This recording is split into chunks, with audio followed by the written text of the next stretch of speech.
Radio. Lakers still trail by 3:15 to go in overtime. LeBron on the right wing. 3 for the tie. Good.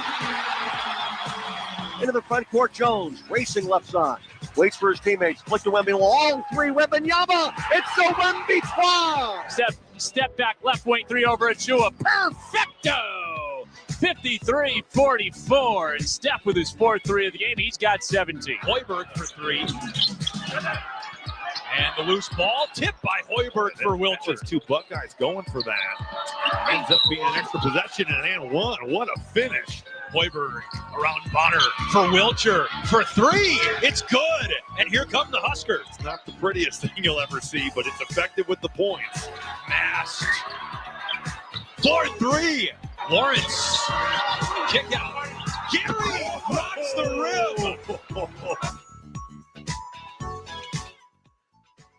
Good morning. Welcome in here on a Friday to Hurrdat Sports Radio, AM 590, ESPN Omaha, ESPN Tri-Cities. We're live on Twitter, Facebook, and YouTube. That is DB. Who is? Me? That one right there. What's up? What's going on? How are things? I'm Ravi Lulla. I'm doing good. Ravi Lulla. Good to meet you. I didn't wake up early enough to get a sandwich this morning. Yeah, I'm kind of upset. I wanted to.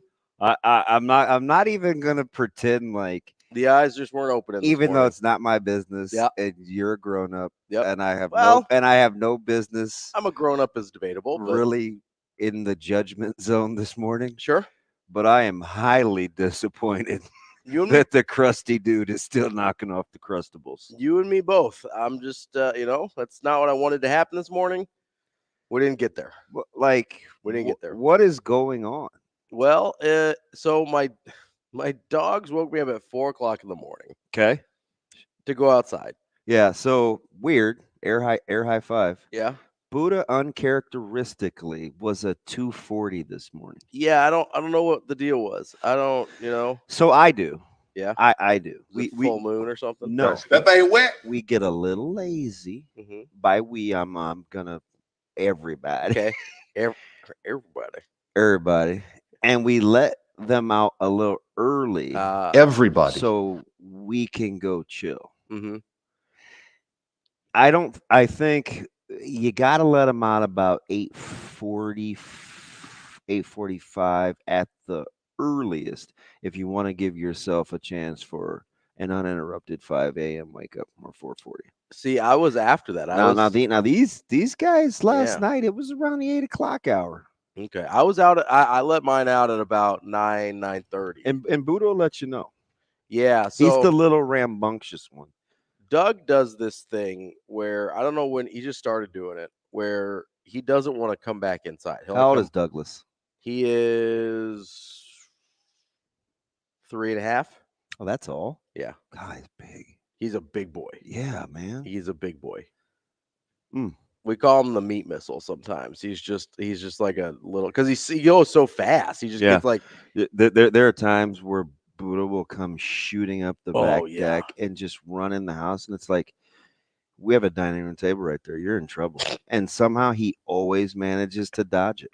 Yeah, now he will slide like we have wood floors. Now he will slide his little behind across the floor, and spin out. But yeah, he's a nut job. Yeah, Doug is crazy. He's just a total maniac, and so but he started doing this thing where he'll come up on the deck like flash dance to come back up.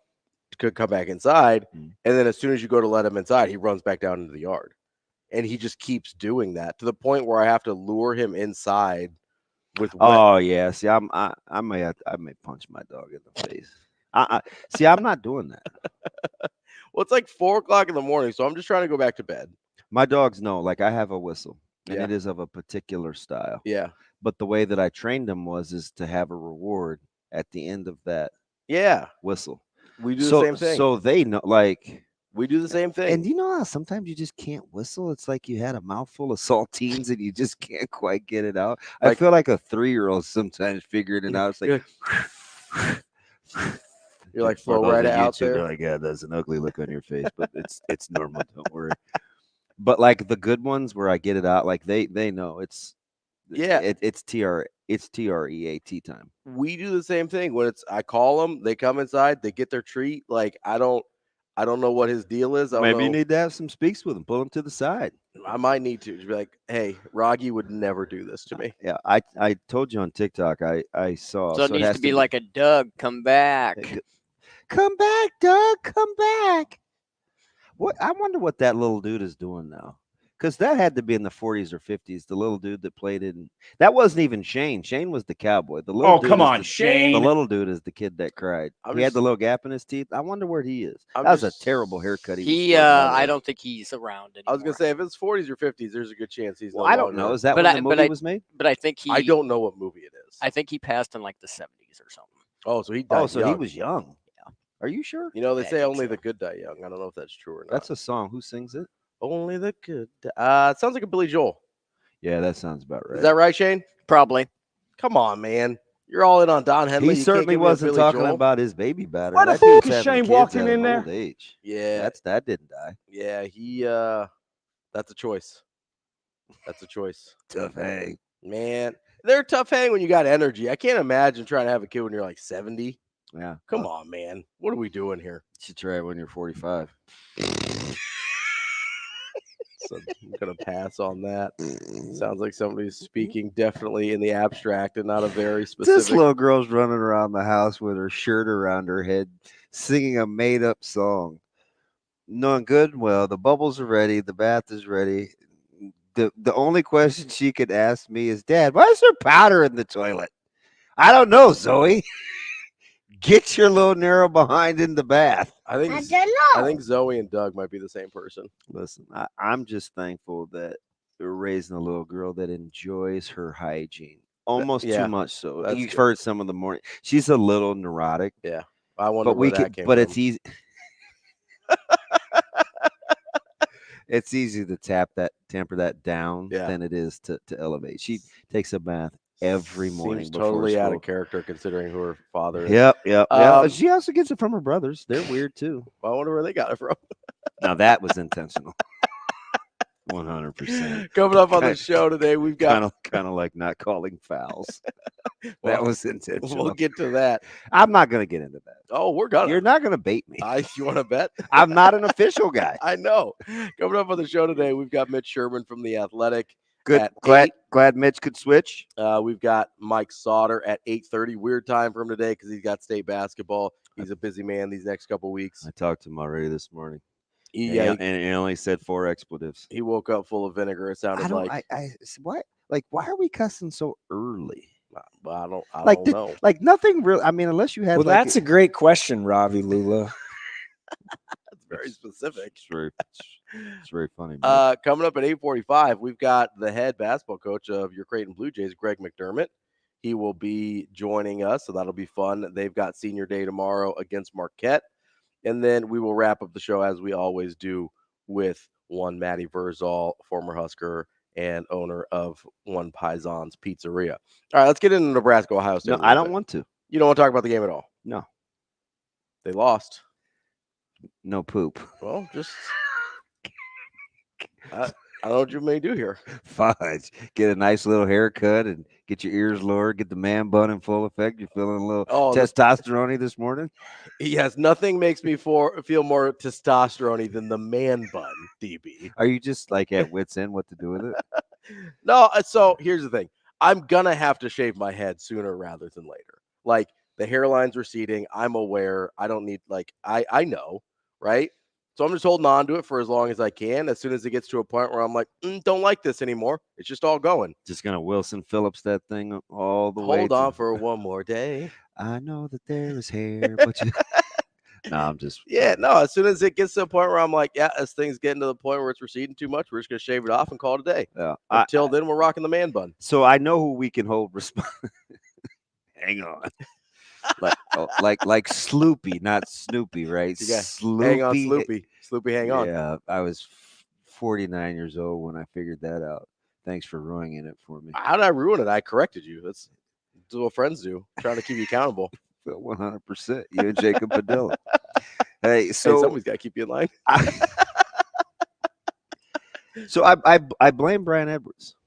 B. Edwards. So his handicapping was 100% spot on. Yeah, so if Jamison doesn't play, he likes Nebraska. Jamison Battle did play. And what was the number? 144 and a half? Yeah, he said if Battle plays, I definitely like the over. Mm-hmm. Nailed it. Did Jamison Battle play? Because he very well may have been the best player on the court. I don't think there's any question about that. He had 32 points. Well, you would have sometimes it's not always about that. Like what I mean? But he was dominant. Gosh, he was unbelievable. He was dominant. Like, did you guys pull a New England Patriots with the injury report? Like, what was questionable about that performance? Well, and then what was upgradable about that performance? Yeah, you look like you were good to go. Yeah, I don't know. I that did not look like someone that he hit every repertoire shot that I think a guy can shoot. And 10 of 10 from the free throw line. I mean, he was a little raggedy from behind the arc. Why he shot 12 threes, I have no idea. I don't know. Only one miss came from inside the arc. Like, what are you doing? Yeah, 4 of 12 from behind. 9 of 18 over. Like, what are you doing? Yeah. Why is that happening? Why are we doing that? How about the tough contested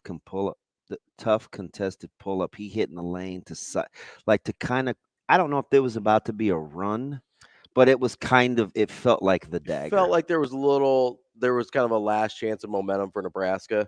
There were two things that happened before that where I was like, ooh. Juwan Gary from what would be the left wing drives and inexplicably misses the whole unit on the layup. Yeah, that one where he got a clean look. He got clear. So I said to myself, I said, I wonder if he anticipated contact. Yes, like if it was cleaner than he thought. It had to have been, because otherwise he misses the rim. Because that would cut it. That would have cut it to 2. Yes, because it was like 69, 65 at that point or something like that. And or 67, 63. I don't know. They kind of kept that gap for a minute. But yeah, he blows by his guy. And then the open 3 that he sailed. And I was like, and this is totally not a Juwan Gary thing. No, but he didn't shoot it well from behind the arc. 0 for 6 from 3. Tominaga was 2 for 7. You're gonna need better out of those. I mean, and then CJ Wilcher continues to struggle 1 for 5. So how about the 3 that Tominaga shot off the bounce on the step back, and they quickly panned the camera to Coach Hoiberg, and he gave that look right there, the subtle head shake, and all I could go back to was the presser from like 3 weeks ago, and he's like, sometimes you're gonna have to live with a few of those from KC. Thank you, guys. Yep, yeah, thank you, Coach. That one was they had their chances even without getting the benefit of some calls.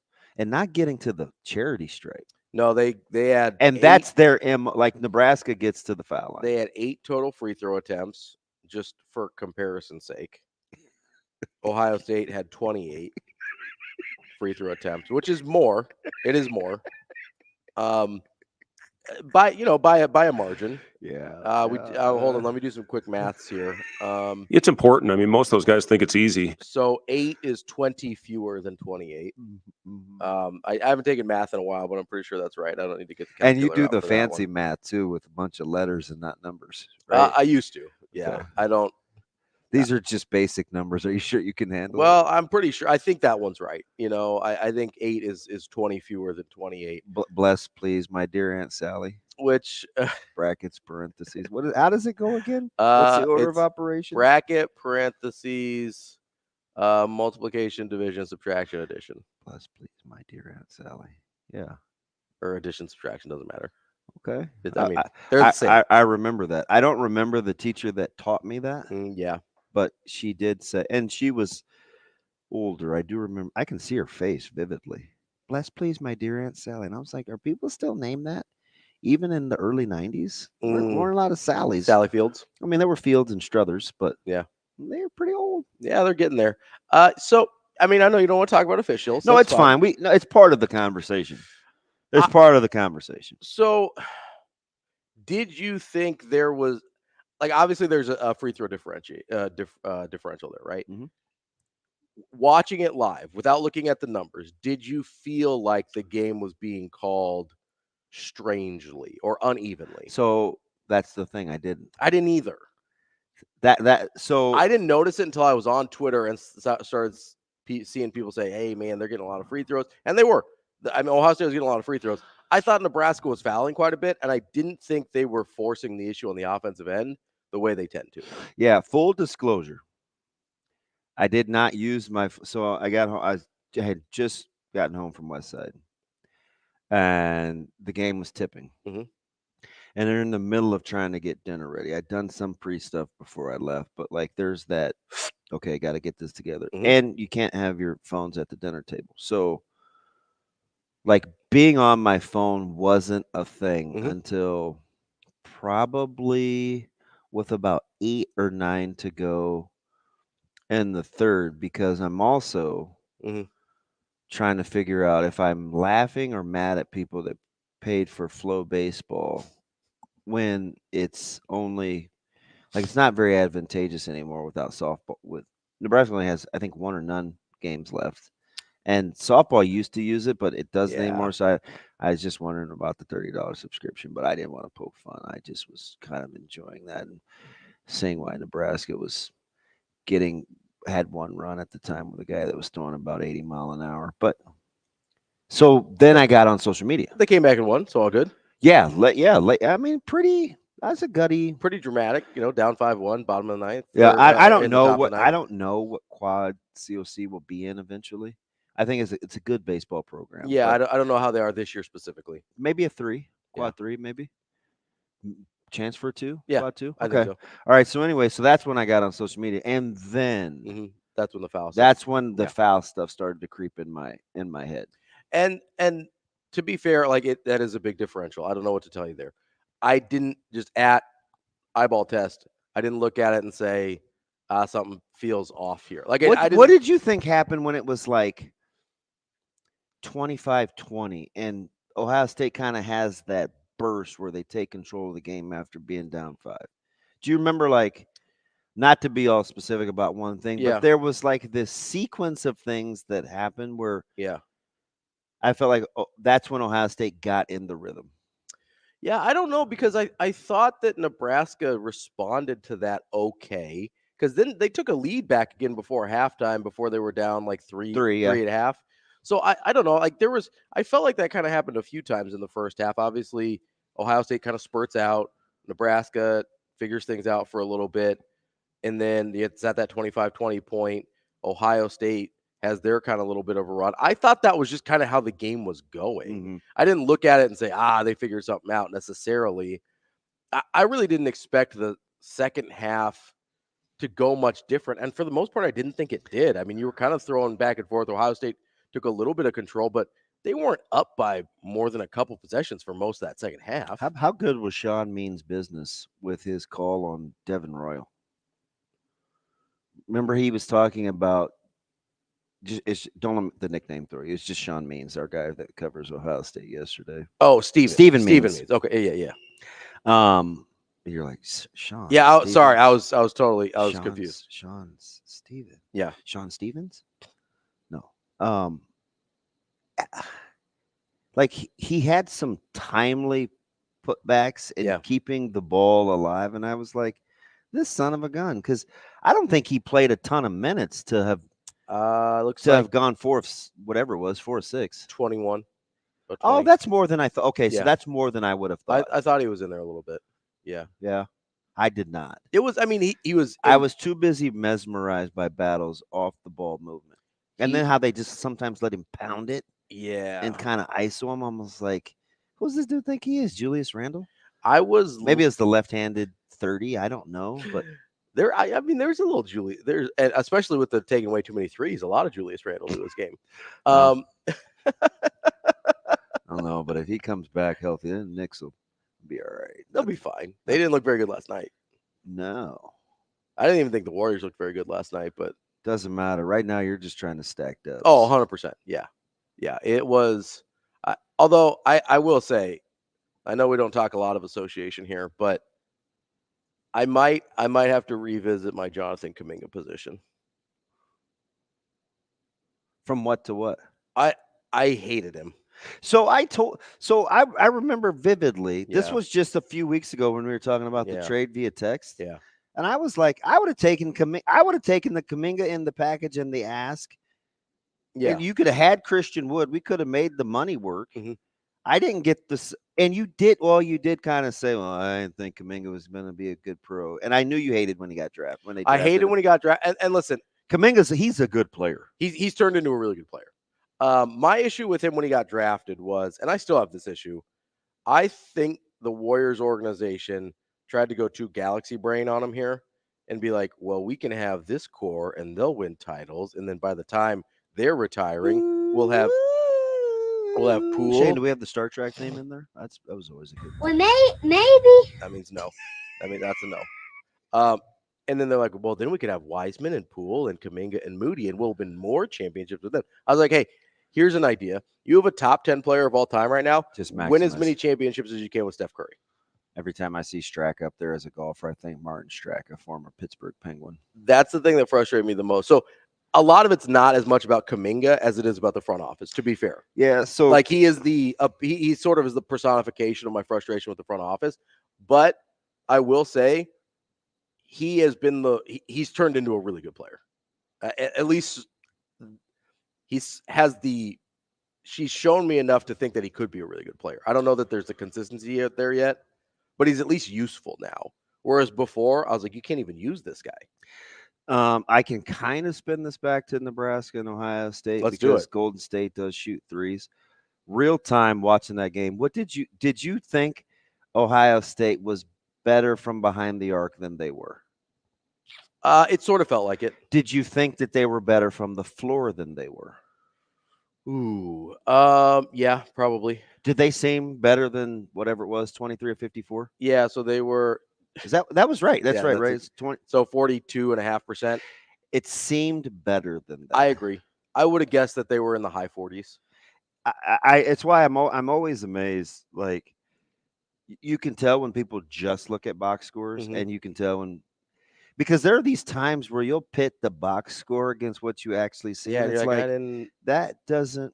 Well, that's why I asked you about the free throws, right? Because in real time, that's a good question. Because I didn't know what you thought. Yeah, we were clearly not going to talk about it before, but in real time, I didn't get the officiating discrepancy either. I didn't think it was that egregious in the moment. I will say, I wonder if Ohio State felt, because Nebraska wasn't getting a ton of stops, even because of the free throws, right?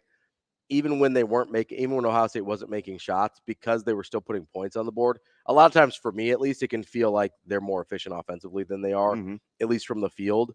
So that's kind of the sense that I got when I was watching that game last night. But I mean, one thing I think was apparent. Sure. Wow. Maybe. I guess. Let's go with that. Apparent. No, evident. There we go. That's the word I was saying. What did I say? Elevant, which is not a word at all. Okay, so what was the one I was going with? Evident. Was Nebraska needed to do a better job cleaning the glass. Yeah, 100%. Yeah. Okay, so that was a thing happening real time where we're like, oh my gosh. Yeah, because they ended up -10 on the glass, and it felt worse than that, honestly. It seemed like every important rebound Ohio State got. Yeah. And it became an outsized part of the game in that one there. But not a bad loss for Nebraska still. Still a Q1 game. Hey, go Ohio State. Still no bad losses, right? Yes. See? Yeah, see? Yes, thank you. There we go. Coming up next, I saw my man Lego Maniac. Yeah? At you, Zach. Yeah. Oh, yeah, he did. That's what you talk about Nebraska basketball. That's the guy? All in. Coming up next, we will get into a whole lot more NFL Combine and all more coming up next here on Hurrdat Sports Radio.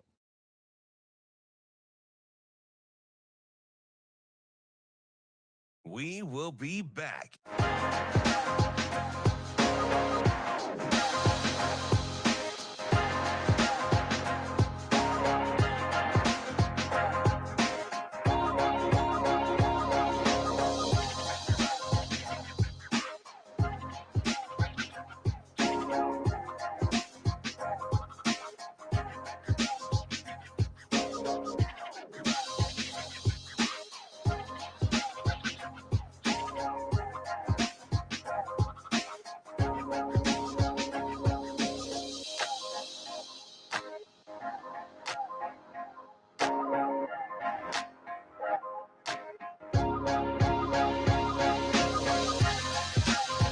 We will be back.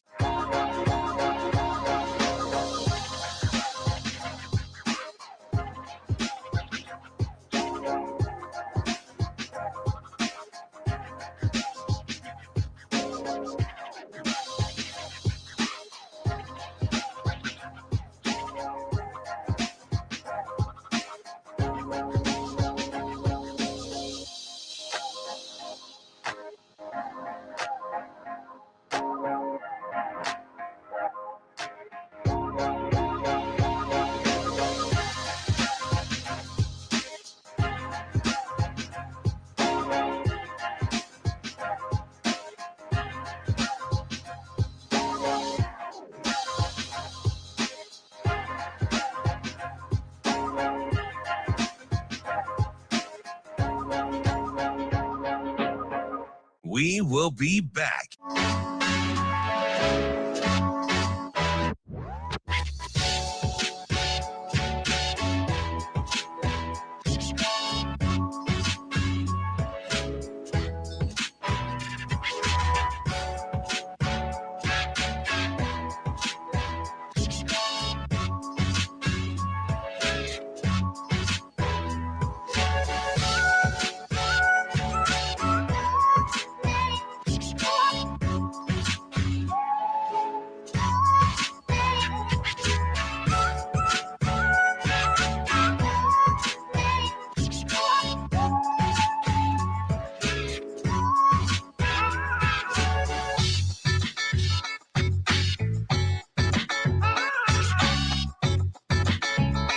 We will be back.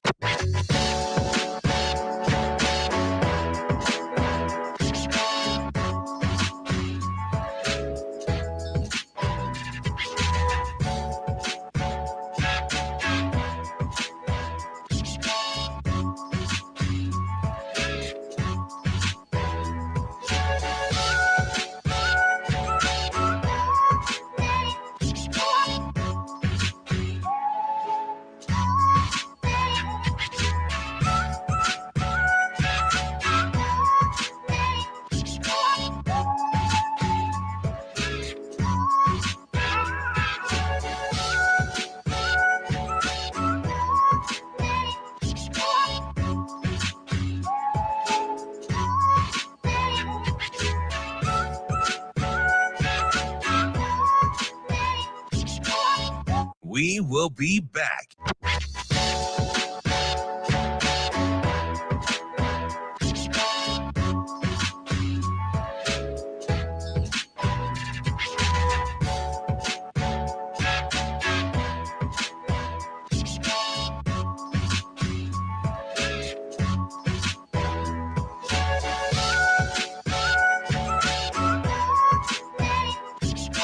We will be back.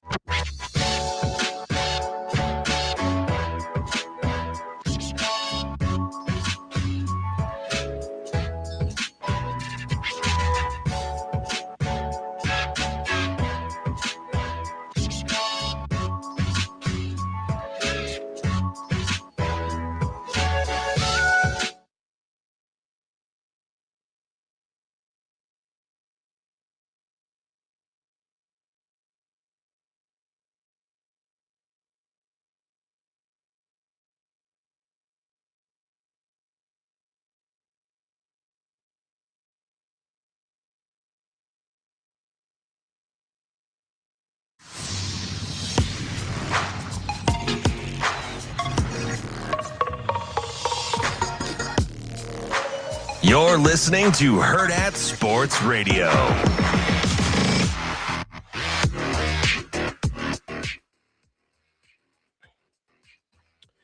We are back here on Hurrdat Sports Radio, AM 590, ESPN Omaha, ESPN Tri-Cities. We're live on Twitter, Facebook, and YouTube. At some point, DB might put the headset back on. We'll see. I don't know. Oh, I don't know. We are. This whole YouTube thing is like cramping my style. That's DB. I'm Ravi Lulla, and DB not here for technology, apparently. Well, I just like, is it important to be seen? Yes. Okay, Sasha. It's the year 2024, year of our Lord. We're not doing just. We love our terrestrial radio partners, but it's better to be seen than viewed. That's what I always hear. No, that's 100% true. Even though you would definitely have a baby casket. I don't even know what that means. Is that a little morbid? A little bit. Wish I could have it. Folks are noticing my Nebraska gear for the second time in 3 weeks of being back with you. It's true. Yeah. It's got the Fighting Road whites on today. I like the whites. That's a good look. Is it? Thank you. Yeah. I like the I like the pullovers like that. Those are nice. Yeah, I'm trying to bum another couple of more. Yeah. So Coach Rule's been rocking the sleeveless the zip ups. Mm-hmm. Those are the ones I want. The vests. He's rocked the red one. He had the black one on the other day. Yeah. Yeah. My dude was rocking the Belichickian hoodie. Okay. Pacing. the other day in Lincoln. I was like, but we rock those, at school. I gave you one of those. Yeah. So I love a short sleeve hoodie. Love them. Took me a while, but since I always wear long sleeves anyway, I just figured out how to work around it. Yeah, like I'm gonna have long sleeves under it. Yeah, you just layer. Yeah, as we've done here this morning. I feel like you're taking a shot. No, it's you. I mean, you're doing the same thing. Are you taking a shot? What am I taking shots for? What is Keisei Tominaga taking some of those shots for late in the game there? I wasn't happy about that. No, his shot. I mean, I know it sounds like I'm hard on him, so I'm going to let it ride. But I just think discernment is important.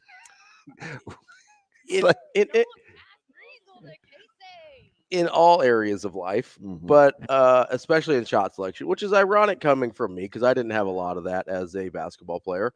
Isn't it ironic? A little too ironic. Don't you think? Yeah, I mean, we could ask our guy JP. He's played some pickleball with me. Discernment and shot selection is not my strong suit. Are you one of those guys unforced errors because you're always trying to hit winners?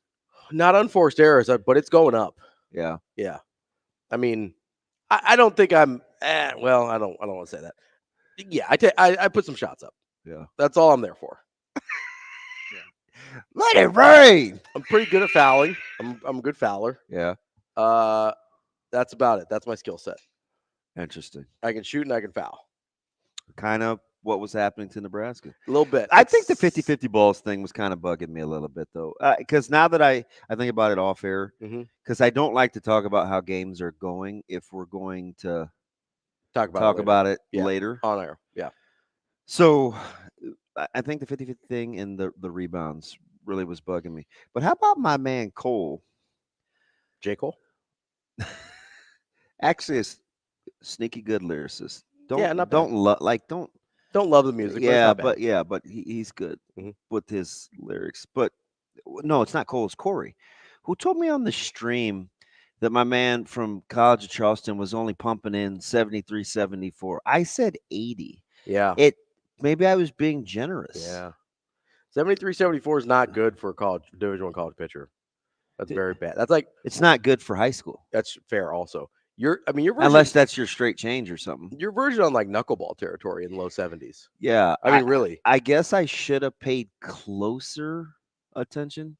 I was too busy picking at particular at bats. I got to get out of that. What do you mean?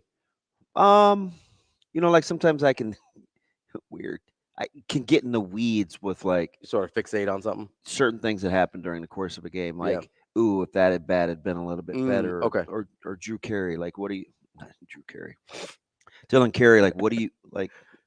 Yeah. Ooh, not that approach at that time, or something like that, right? Yeah. Or put him on the move. So, but again, that's probably the coach in me. Yeah, I think it's easy to sort of. Well, you made me mad yesterday. I'm full disclosure. What'd I do? Well, you were very definitive about why I was not going to be disappointed if Dylan didn't start. And you were in typical Ravi delivery fashion. Oh, 100% we'd be pissed. Like, yeah, we'd be disappointed. But that's the coach in you that wouldn't be disappointed. I mean, I don't. And I was like, well, a little different delivery, it'd have probably landed better. But I'm traumatized about using delivery on air because I used to work with a guy that told me only certain people worried about delivery. I think delivery, and it were people that lacked a ton of testosterone. So I try not to get into that. Well, that's a stupid take by that person. It is. Because hey, Severe, if you're walking Mondo, hit us up 888-638. That's a dumb take. Listen, I love Severe. He doesn't bat 1,000. Nobody does. The delivery was a bad take. Yeah, I mean, listen, delivery 100% matters. It just does, right? Thank you. Whether you're on air talking about something, whether you're with your spouse talking about something, whether with your kids talking about something. Delivery changes the entire theme of what you're saying to that person. Thank you. Like if I'm sitting here and I go, yeah, DB, you're real smart. If I was in a support group, you want to be hi, I'm Ravi. My sponsor. No, like this. I'm sitting here and I go, yeah, DB, you're super smart. But that's a different delivery than, yeah, that was really smart. I said the same thing. Right. No, I'm with you. No, I know, but I mean, like, I just disproved his entire thing in 30 seconds. I think he thought I was a little sensitive. If tone was a little harsh. I mean, it's like, oh, why do you have to say it like that? It's like, just understand the words that are coming out of my mouth. Don't worry about how I said it. Yeah, I mean, that's what people say when they're being defensive because they did something they shouldn't have. Or offensive. Yeah, well, I mean, listen, tone is a large part of what you're saying. Tone. Yeah. Attitude. Just seeing how my delivery. See if I could get my chest back round. Not really vibing with the shape right now. Okay, I don't know what that has to do with anything. Tone, oh, man, okay. tone. I was like, I don't know. You lost me there. Hey, so, by the way, speaking of could Bills, you throw 73 today? Yes. Yeah, that's what I think. I think so. 100%. Yeah. 73 is not fast. Matter of fact, now full disclosure, I threw my arm out. Yeah. But there was a little display. See, and Sasha was there. Mm-hmm. And I think I threw it as hard as I could. Yeah. I maybe even crow hop, like old school outfielder Yeah. days. And I think it was 78. Yeah. At the CWS. How long ago was that? It was the year of the Dark Knight because I took a picture with Matt Harvey. So we're getting probably the actual Dark Knight. No, like the movie? They just called him that. No, I know. But like, was it the year the movie came out or was it the year of Matt Harvey? No. As a matter of fact, I took a picture with him. It's on my phone. It's probably dated. So maybe 18 or 17. Okay, fair. Okay. So like reasonably recent. Yeah, and I probably still could. Yeah. Especially if I got loose. I think if you gave me like a month, I could do it. Yeah. Can you raise your arm above your head? Kinda. I mean, that's about as far as I can go. That is very interesting. Are you caveman? Like we're in a different. What do you mean? Past the crustacean period. You're like an ogre. You're like, well, I think I can. Well, I mean, listen, there was a lot of powerlifting years in there where the mobility and movement was sacrificed for the numbers. But maybe the soft toss clearly had Nebraska off balance. Oh, 100%. I mean, if you're throwing that slow, it matters. And I guess I didn't realize it was low 70s. I knew it was soft toss. Yeah. Right? Because I was like, gosh, like I kept looking at position in the batter's box, and the broadcast was so stinking quiet again. But whatever. Like I'm not gonna get into that. Yeah. As long as I can watch, I'm not. You figure out. I'm not crying. I'm not crying. Yeah. But shout out Tony Romo. That's my quarterback. I may cry over that. But so the cool thing about there's a couple cool takeaways from that. I know we were going to get into the combine, but I had to just. So if Nebraska is going to be this gritty team that wins close games, the more you can do that and have it be a part of your DNA, yeah, cool. I'm all for it. Now, would I take trailing 5-1 and going into the 9th or 8th and having to manufacture and cheering for my man Silva, who, by the way, may be a DB favorite? Yeah, it's early. I'm gonna give myself another couple weeks to like the guy that I rally for. You're thinking about it though, but Silva's he can run. He was clutch yesterday. It's not always pretty. He understands his role, but to have Christo have to hang in there because he didn't have his best stuff early, and then he got him into deep waters, which was good, which is what he needed. And then to have them come back late, I'm like, okay, use that as a positive. Yeah, absolutely. Nebraska baseball comes away with a 6-5 win yesterday against College of Charleston. Coming up next, we're going to get into a little NFL combine here on Hurrdat Sports Radio. We will be back.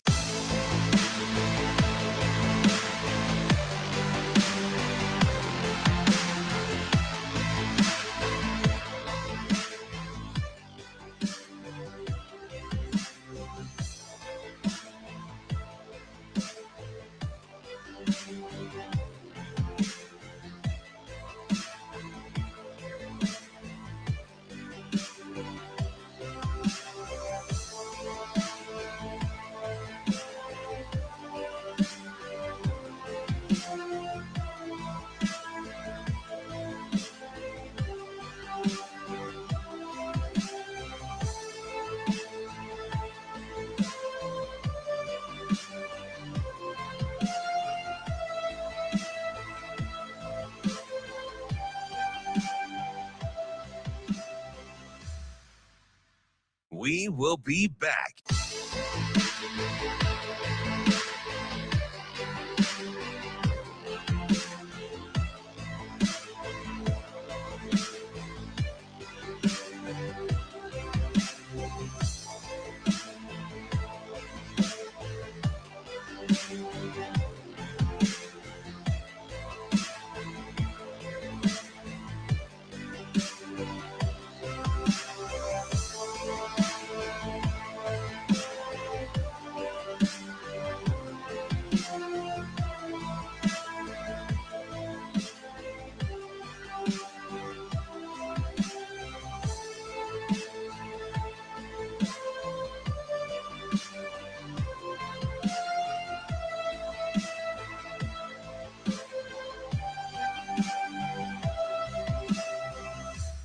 We will be back.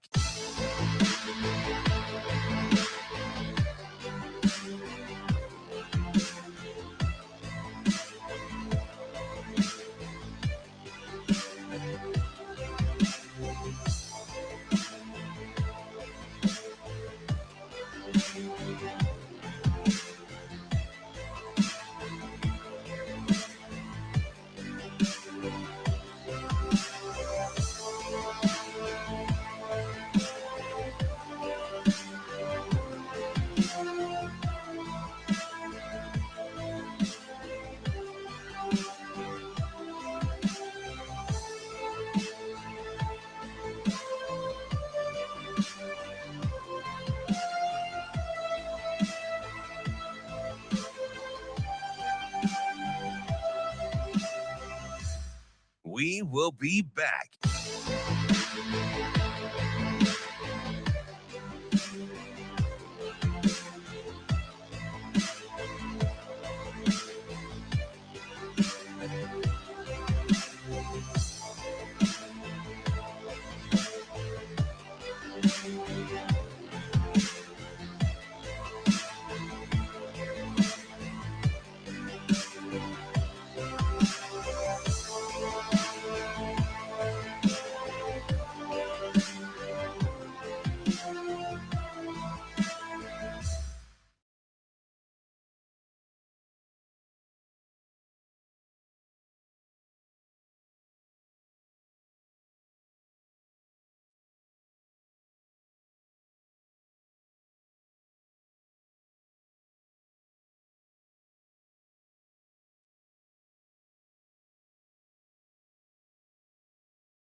You're listening to Hurrdat Sports Radio.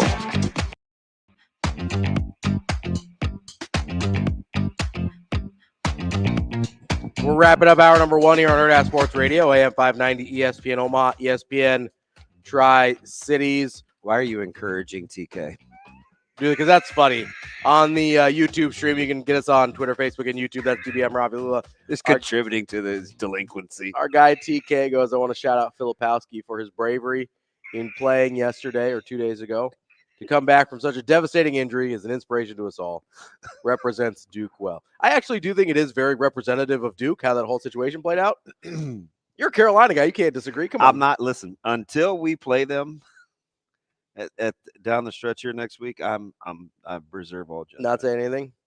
No, I'm just glad that devastating injury was not long term, that he was miraculously healed. You know, stop it. We are in the days of Lent, so maybe there was some sort of Lenten miracle. Performed on Kyle Filipowski's knee.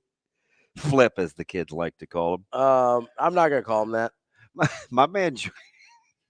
I'm not gonna call him that. So, at what age are you too good to call another grown man by a nickname? Because I use them all the time. No, nicknames are fine, but Flip is stupid. Wow, Flip is dumb. I'm a little confused. How do you really feel? I think that I think there's a. Although, if he's gonna, can you just get to how you really feel? I mean, if he's gonna act like a child, we can give him a childish nickname. That's fine. Wow, my man Jordan. He goes, "Am I the only one that's a little frustrated about the small ball that Coach Bolt plays, especially with Silva? I would never take the bat out of that kid's hands." And he's talking about in the first inning after the double. Now here's the thing. So yeah, okay, and it's not just because I like Jordan. He's a fellow baseball junkie, but even though he's a Cardinals fan, that's okay. Is it? It is, because I was once upon a time envious of their front office. Oh yeah, they've done a good job. Oh, for a long time, they did. Every year they trot out a competitive team. That's all you can ask for. Who was that for a long? Walt Jocketty, was he the GM for a long time? You're going. I'm way back, but yeah. Jeez, dust off the. You want some Jameson and a smock with that? I mean, am I wrong or am I right? Silva can run. Yeah. So I don't know if you're ever taking. I thought he was talking about the sack later on, but I don't know if you're ever really taking the bat out of his hands the way that he can run. Yeah. But I think he probably wants him to stay on the gas early. Yeah, I don't know that you want to. Maybe he felt like that was going to be a defensive game. I didn't get that sense early. Yeah, I have a hard time unless I know I'm going against a dominant pitcher. I have a hard time wanting to manufacture runs early. Yeah. Right? I kind of want to let it play out. I kind of want to let my hitters hit. I don't necessarily – if I'm going up against a guy that I know is just a machine, and if we get one or – Friday night. Yeah, if we're getting like one or two – from Iowa City. Yeah, if we're getting like one or two runs, then we're in good shape. Then, yeah, as soon as I get somebody on base, I'm trying to manufacture a run. But I mean, when a guy's soft tossing 73, 74 up there, that's not really the sense that I get. And so, like, you should be able to score crooked numbers on a guy like that. Yeah. And I just don't love. You thought getting out of the gates 1-0 could have been 3-0? Yeah, I mean, like, you're taking yourself out of a big inning potentially, right? And it's like that's why it's different when when it's starters versus relievers, so it's a little different. But like whenever the Sox used to play Mariano, they would try and manufacture a run if they got a guy on base, which makes a ton of sense because you're not getting multiple hits in a row off that guy. Just not happening, right? But against other relievers, you're like, yeah, we got a guy on base. Let's see if we can get something going. Maybe he's not sharp today. This wasn't a dominant guy at College of Charleston. This is a guy you can get crooked numbers on. I do think, though, I just have a gut feeling. Hope I'm right. Like the Black Eyed Peas? 3 straight. You're trending. Well, I mean, listen, you were doing Champagne Supernova for the first week and a half. We were back, so because of the volleyballs. May I have one of those, please? Yeah. Oh no, they're both mine. I decided I don't want to keep them. Selfish. Thank you. I need something to do with my hands. Selfish. Supernovas. Yeah. What did you do? Did you show the camera? I showed the camera the logo here. Supernovas. See how I throw my circle change? That's not a circle change. It is too. That's like a cutter. No, it's not. It's way back in the palm of my hand. Oh, so that's not a circle change. Though. Circle change has the circle. Look, listen to what I'm telling you. What do you guys see? That's not what you did. You did this. This is what you did. This is not going to be my slider, though. This would be my 2-seamer. Okay, so like a cutter, like a 2-seamer. You can cut it, but I'm not having that action. Okay, fair. But that's listen, I like my UCLL, and I love my – You don't need I don't throw hard enough. You don't need them. I'm just saying, this is what you did first when you called it a circle I could put change. it back. I could palm ball. That's a palm ball. That's like a straight change. This is how I used to throw it. The knuckle? And I would use my pinky.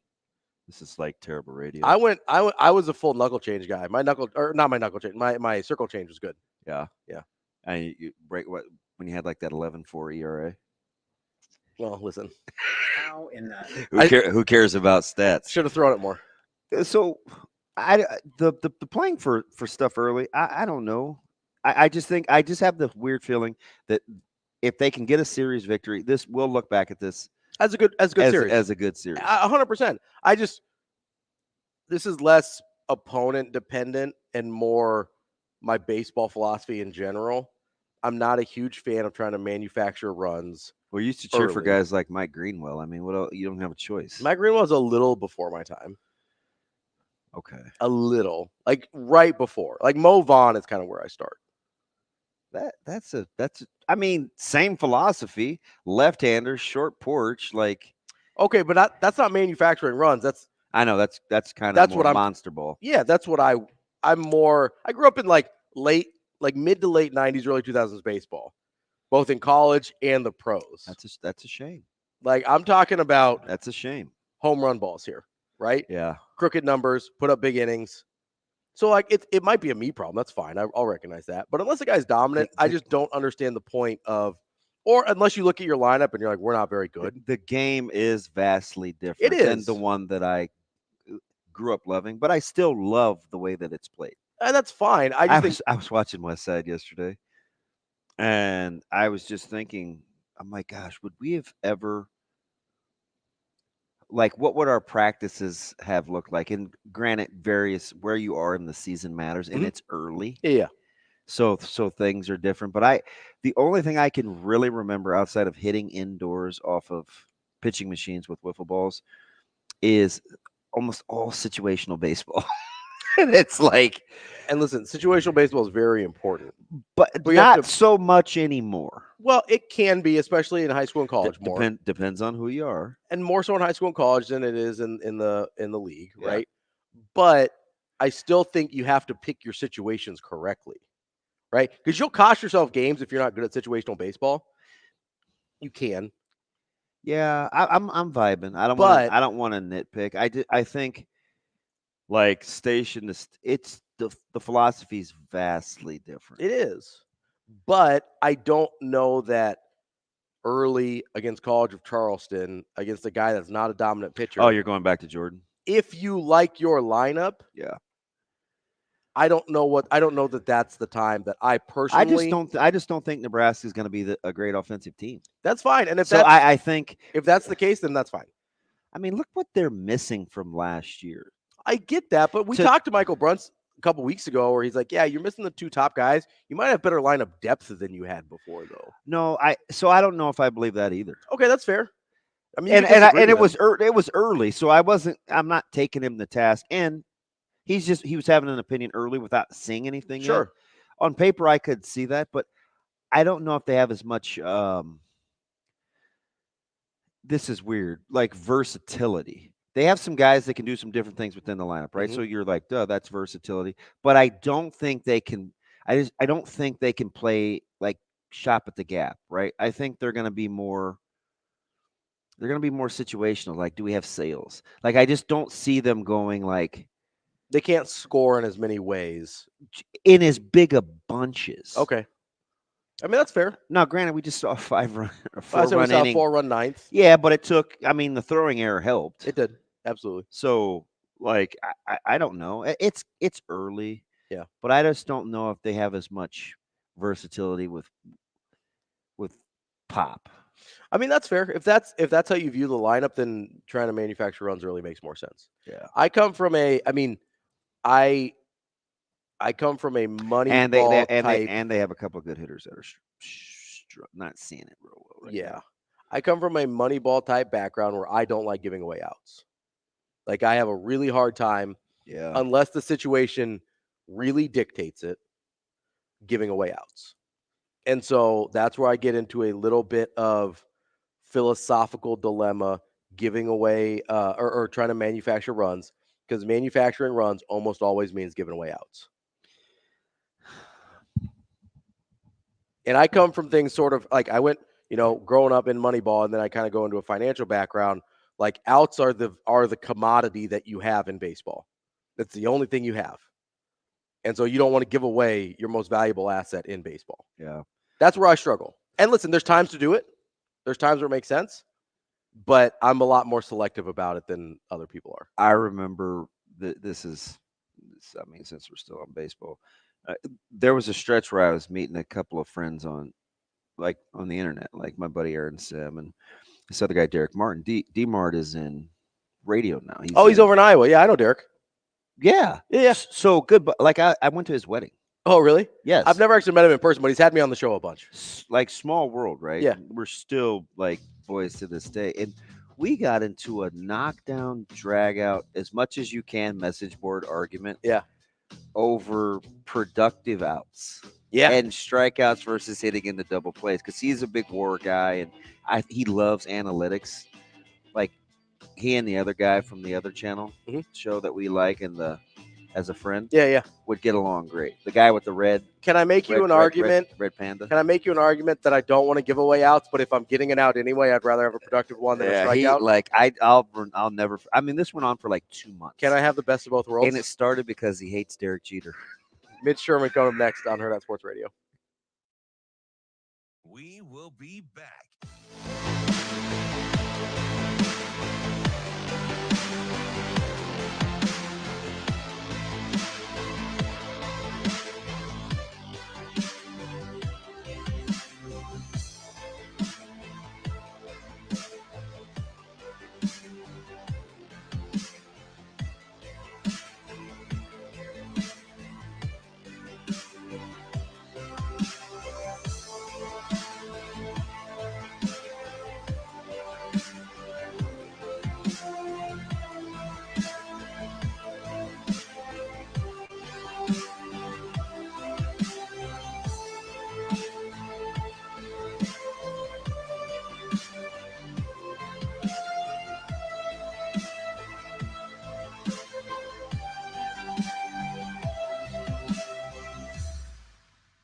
We will be back.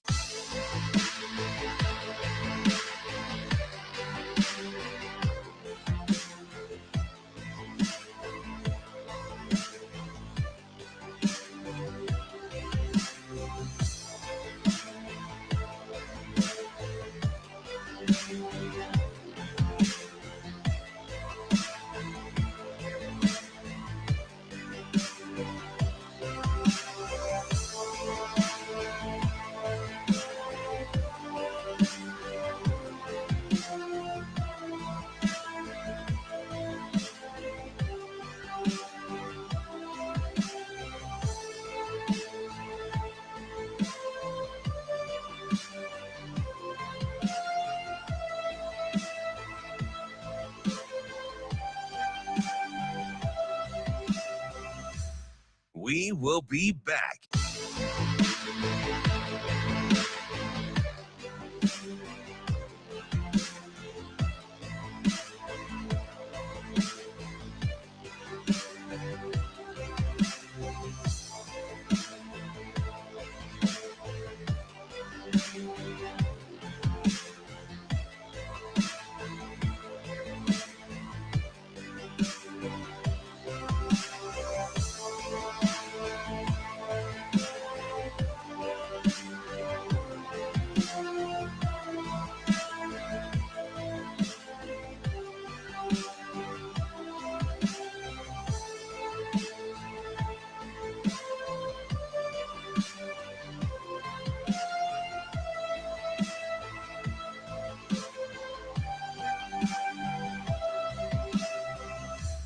We will be back.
You're listening to Hurrdat Sports Radio.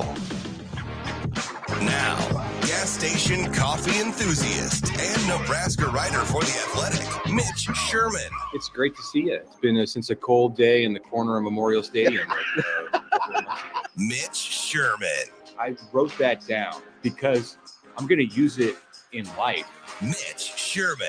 It's not something that you generally hear, and it's certainly not something that you see put into action.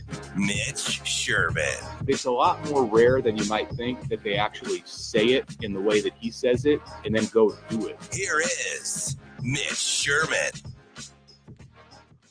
Kicking off hour number 2 here at Hurrdat Sports Radio. I'm Ravi, Lulla, DB here with me. We're live on AM 590, ESPN Omaha, ESPN Tri-Cities, as well as Twitter, Facebook, and YouTube. What's up, 308? Everybody not named Matt Vrzal. We have a lively debate going on in the YouTube comments about Derek Jeter being overrated, and I am here for it. You guys are so unbelievable. It's like the worst trendy narrative to hate. My favorite is this. If it makes you feel, if he played in Kansas City, he would just be another guy. No kidding. Market matters. So does handling the pressure. Stop it.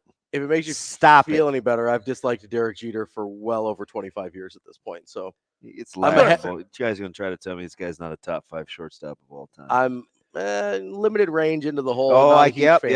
You read out of the same books as the rest of these weirdos. Saying, if he had range to the hole, he wouldn't have to jump every time. All right, coming up on the Warhorse Sportsbook Hotline is our guy, Mitch Sherman.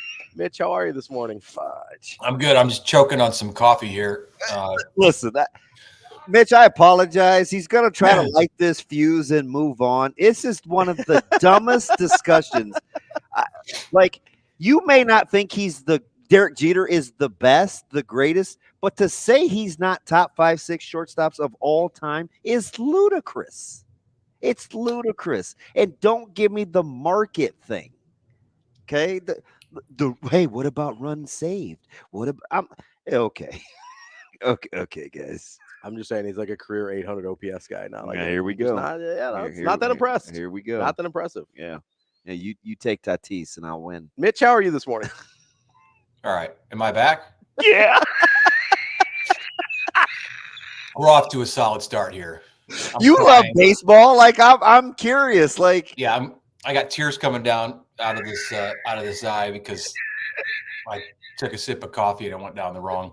All right.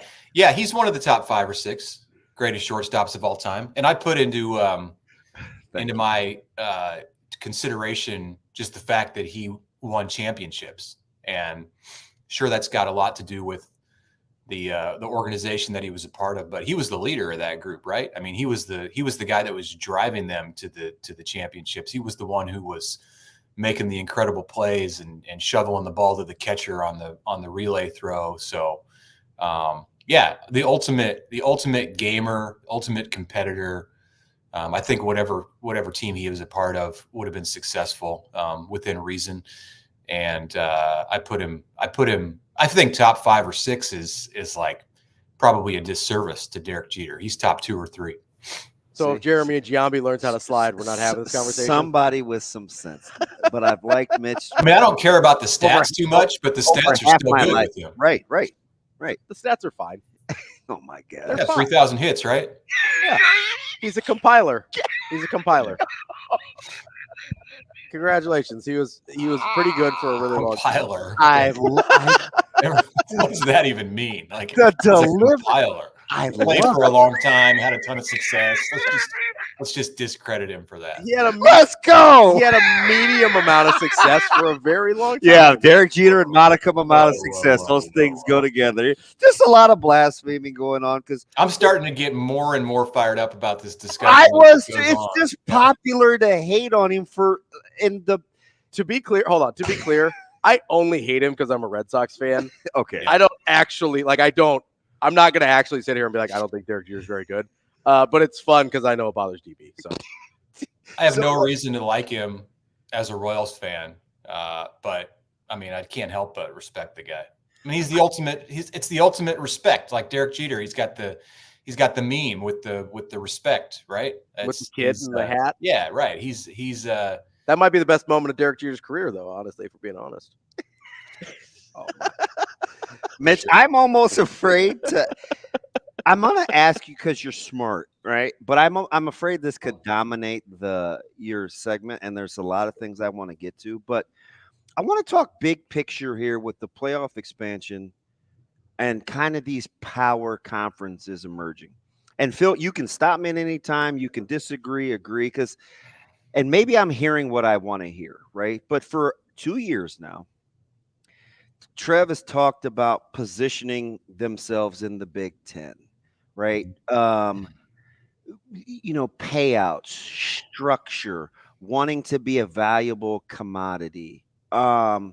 He said on Husker Radio Network, and everybody was like, he intimated, all but said, conference expansion is not done.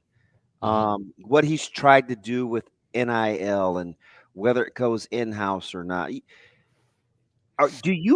Are you seeing the direction that this is going with the Power 2, maybe a Power 3, and how they're already positioning themselves so they don't have to potentially get this into courts if there can be an agreement amongst the infrastructure? Because it seems like the quiet part is these other conferences seem to be conceding. I'm like, this is really happening. It looks like a power move to be its own, to be a new continent, right? This is a real tangible thing. Yeah, I don't think of all people, I don't think Trev has not attempted to hide in any way what he sees as far as what's going on. I mean, he's upfront about the fact that Nebraska, his job has been to put Nebraska in the right place. And that's within the Big Ten, as the Big Ten consolidates power, is a part of the consolidation of power in college football. So the league has leverage, and it's not afraid to use that leverage. There's no secrets here. It's not like this is something that's going on, it is behind closed doors, like it literally behind closed doors, but figuratively, it's happening in front of all of us. Like the Big Ten went out and hired Tony Petitti.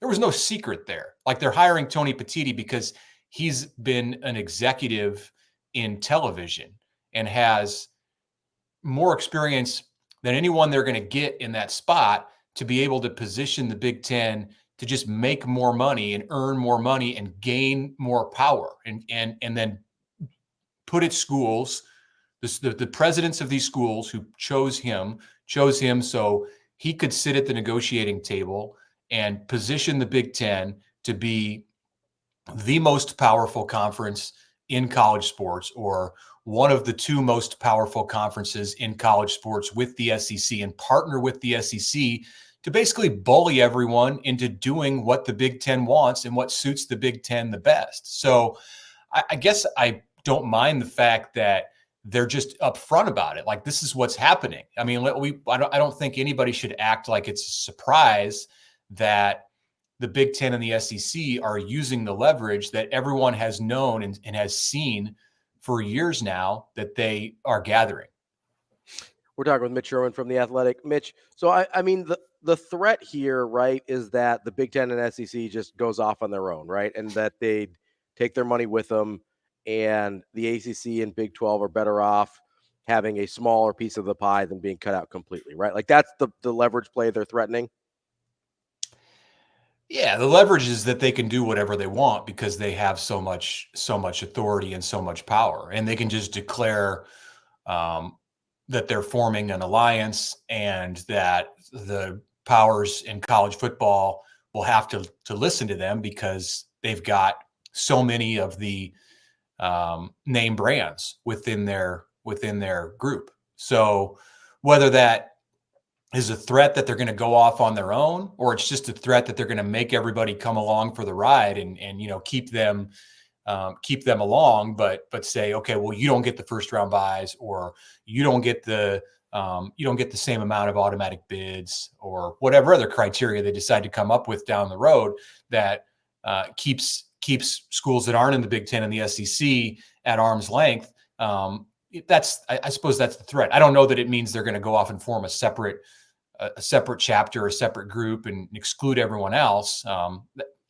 At this point, I don't think that is in the best interest of even the schools within those two conferences, but maybe down the road it will be if they continue to rise above and separate themselves in terms of the financial power and competitive balance within the sport. Mitch, so you mentioned kind of the conference powers and things like that. With the agreements, quote unquote, that have been in place for both the structure of the 12 team and sort of the speculation about what a 14 or 16 team might look like, are you inclined to believe that Notre Dame sooner rather than later ends up being a part of a conference? Because they've signed off on some things that if they plan to stay independent, don't make a whole lot of sense for them.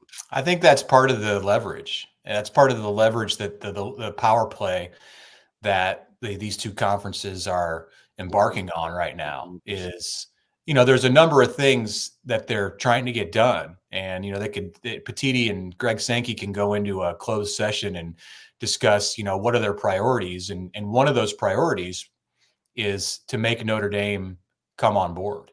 And the way that they've structured some of these proposals would have you believe that they're trying to put pressure on Notre Dame, say, hey, you're never going to get a first round bye. We're going to make it more difficult for you to even get in the playoff. You're probably going to have to go through the regular season undefeated or with one loss just in order to get consideration, because these teams that are in conferences, especially if you're in one of these two major conferences, you're going to have a significant advantage, not only on getting selected, but then you're going to get treated better once you get in the door and get in the playoff. So Notre Dame could say, hey, forget that. We're going to keep playing our game, keep doing what we're doing. We're going to be independent. We'll make it work. Or they can make life easier on themselves and potentially make a lot more money by coming on and joining one of the two major leagues. Who knows? I mean, that opportunity is certainly there for them now. It may not be 5-7 years from now. Yeah, it's interesting because I floated this to Ravi last week when he's like, gosh, with this vote, it needed to be unanimous, and Notre Dame voted. They're basically, in essence, saying we're cool with a 6 seed, right? And I'm like, they're going to be in a conference. And I went back, just laughs and giggles. I looked at their schedule. Like, they're on paper, their toughest opponent next year is probably Louisville. And I'm thinking to myself, I don't know how this would play like in an isolated situation without being aligned in a conference going forward for a team like Notre Dame. Like, there has to be another ace in the, there's got to be another shooter. There's got to be another something in their sleeve for this to be happening. Well, the whole model of college football is becoming like a professional sport. Obviously, I don't need to tell you that. So imagine if there was an organization in the NFL or, in the English Premier League, which I'm not an expert on, but I hear from my colleagues that college football is starting to look more like European soccer, or specifically the EPL, than any other structure out there. So if there was one power team within one of those leagues, like let's just say the NFL, because I know that landscape better, and they said, well, we don't want to be a part of the AFC or the NFC. We're just going to be separate. Like, that wouldn't work. You can't do that. And Notre Dame can do it now and maybe for the next couple of years, but at some point you're going to have to conform and you're going to have to jump on board with the the structure in place that the Big Ten and the SEC are essentially building.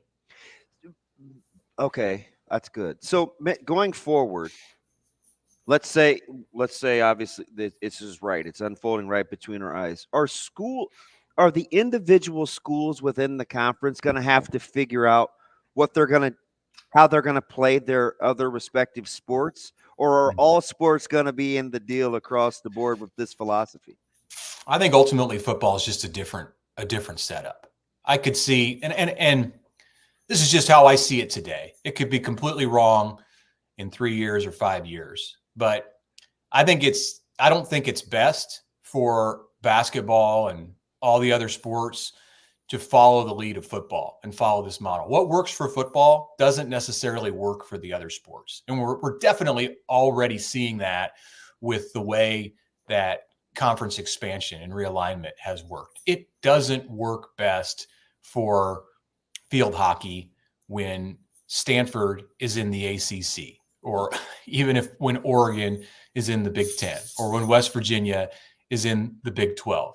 And I understand that all of those schools don't sponsor field hockey. You know what I mean? Baseball, volleyball. It just doesn't work best. So I think at some point football, the pro model of college football that we're seeing, is going to have to be a different organization. It's already under different leadership when it comes to the postseason, and that's where the money is made. So it's, to me, it's inevitable that it breaks off and it separates, and there's a different structure, a different landscape. The way that schedules are made and teams are aligned are different in the sport of football than they are in all of the other sports. We probably see something similar to what exists now, or what existed a generation ago. I mean, you could go back to like the Big 8 setup for sports other than football. Let's take conference realignment and put it in rewind, and then use that system for your basketball and everything on down the revenue list, and just let football continue to go where it's going to go. It just seems like these ADs and presidents are jockeying behind the scenes just to keep this thing from going to court, right? Like they're working way ahead of us. But and I knew this was going to happen. This is what happens when you ask smart people questions. I'm going to ask one more about this, and then I'm going to try to get off in case people don't want to. So with regards to kind of this model and the way that it's going, and I don't want my pound of flesh, but I was a big I was very anti-expansion without, excuse me, uniformity amongst the conferences. Like I felt like potentially this was going to be a recipe for disaster. And people were like, DB, you're anti-expansion. I said, no, I'm anti getting to play by your own rules, right? You're just letting anybody into the dance without a certain kind of dress code. It's going to be anarchy. If it would have gone the way that I wanted to, would I just have been prolonging the inevitable, or would there be more of an opportunity for the SEC and the Big Ten to not be as big of bullies as they're coming across now? If we hadn't gone down this road with conference expansion, if we just would have had a little more uniformity within the conferences before we started talking expansion. Okay. Would it have just slowed down would I just prolong the inevitable, or maybe could we have avoided some of this? I don't know that there was any way to avoid this. I think it was. I'm in the camp that it was inevitable, because these conferences and the universities behind the decisions, the presidents, the people who sit on those meetings and select the conference commissioners that they want to go to the bargaining table, they were always going to do what was going to make them the most money. It's as simple as follow the money on really all of these decisions that have been made about expansion and the playoff and the future of college football. So I think it was inevitable that we were going to get to some version of this place that we are now. I don't know that there's anything that could have stopped it. If you had uniformity within the conference and everybody had the same number of teams and the same kind of league schedule. Conference games and league schedule. Right? Yeah, schedule is what I was thinking. That's where the uniformity doesn't exist right now between the Big Ten and the SEC. And probably different conversation, but they're going to have to get on the same page. If these two leagues are going to be in lockstep and run the whole show, well, they can't have different structures. What if maybe baseball is a bad example, because there hasn't always been uniformity between the National League and the American League. But what if in football the NFC played a different number of division games than the AFC?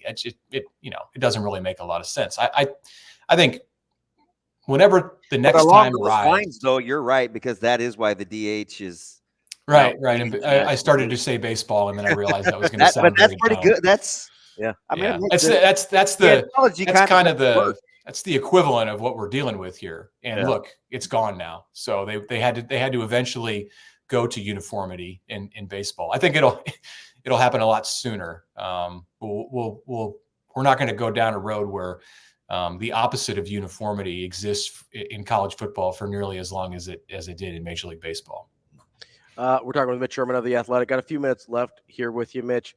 A question that DB and I were tossing around yesterday was kind of surrounding this level of trust that the fan base has in Matt Verol, and whether or not that trust would extend to someone else besides Dylan Raiola starting at quarterback on August 31st. How do you look at that situation? Because right now, Verol can basically do no wrong. Mm-hmm. If somebody besides DR walks out there on August 31st, how long do you think that attitude prevails?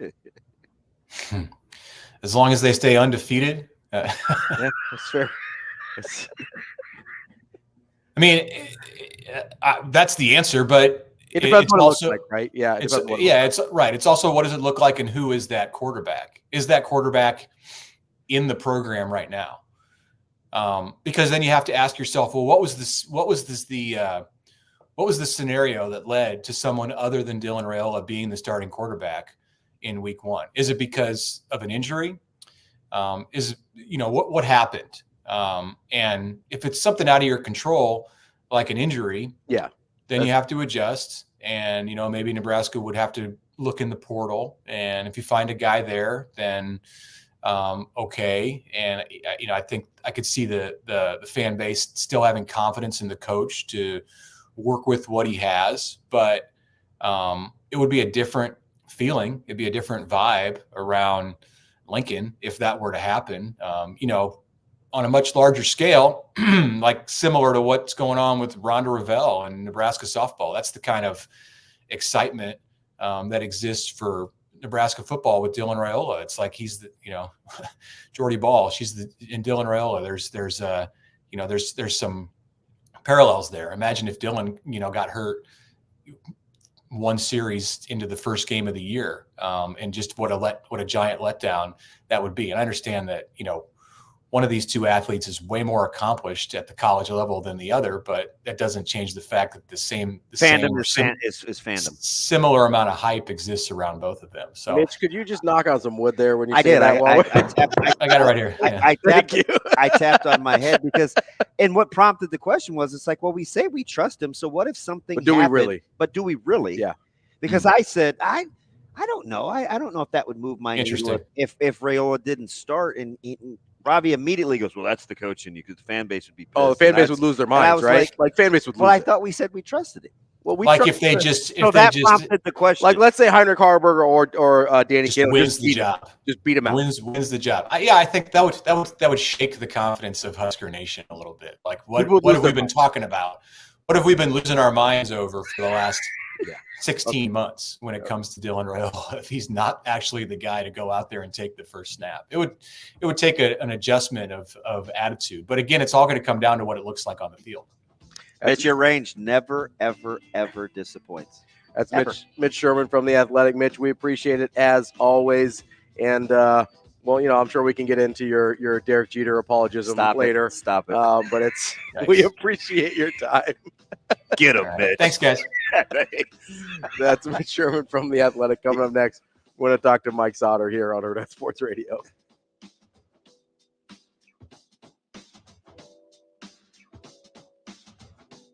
We will be back.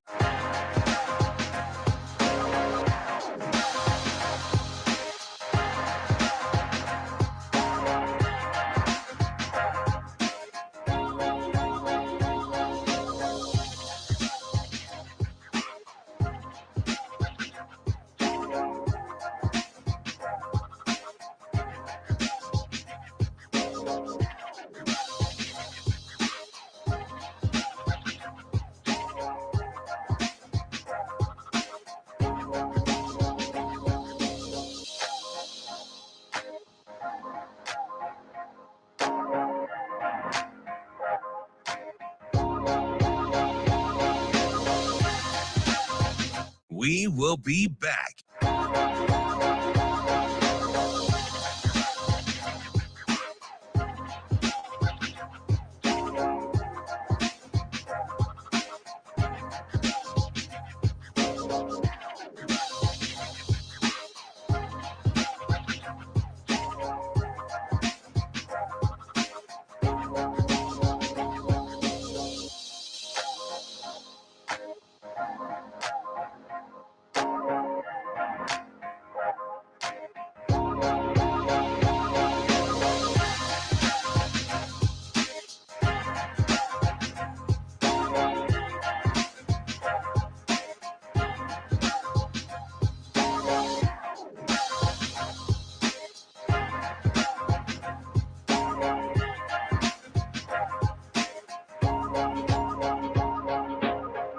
We will be back.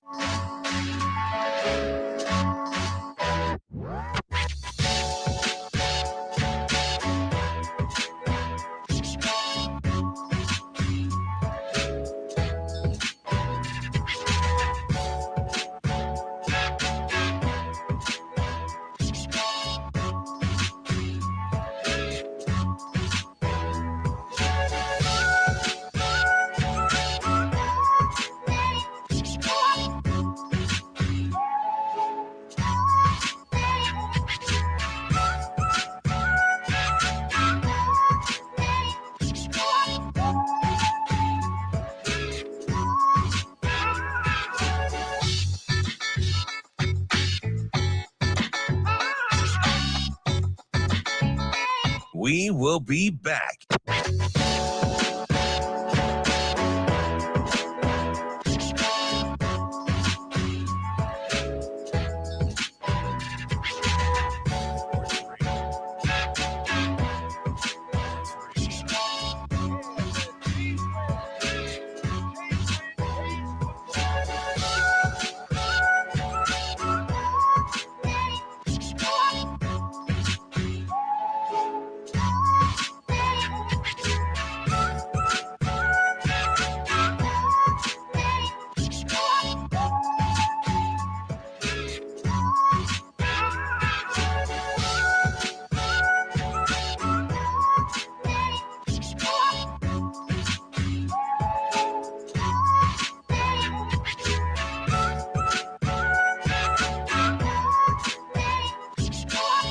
We will be back.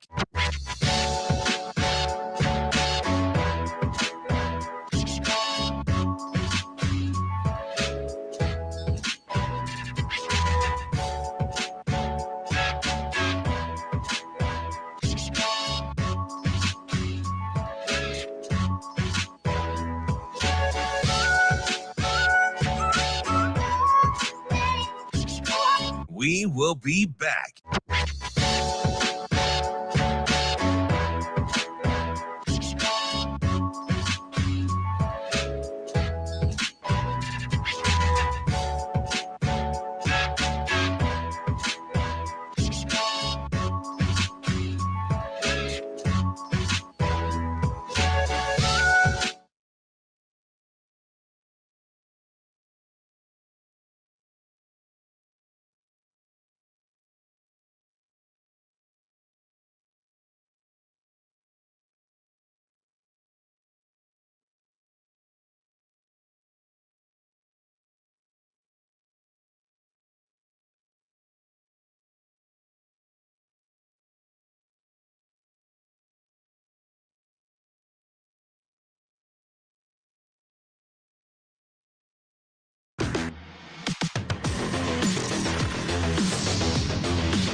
You're listening to Hurrdat Sports Radio.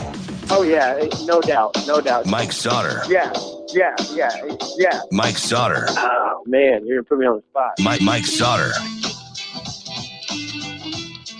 We're halfway through the show here on Hurrdat Sports Radio, AM 590, ESPN Omaha, ESPN Tri-Cities. We're live on Twitter, Facebook, and YouTube. Speaking of YouTube, if you were watching last night, you could have seen the Omaha Supernovas beat the Atlanta Vibe 3-0 in their match. That was broadcast on YouTube. If you want to see them live, though, and in person, make sure you get to supernovas.com for their next home match Thursday, March 14th at CHI Health Center, 7 p.m. against those same Atlanta Vibe. Get to supernovas.com for schedule, tickets, merchandise, and everything else. That's supernovas.com. Joining us now on the Warhorse Sportsbook Hotline is our guy, Mike Sautter. Not in person and at a weird time because he's busy today. What's up, Mike? Did you know that you can buy regular season or single match tickets at Omaha at supernovas.com? I did know that. Thank you for reminding me, though. That's terrific to know. Jerome, good morning, man. You're as surly with Ravi as you were with me. How are you? Listen, hey, I'm good. I'm great. I had like an adult breakfast this morning. Did you go down to the lobby? Yeah, it was fantastic, by the way. What was your protein of choice?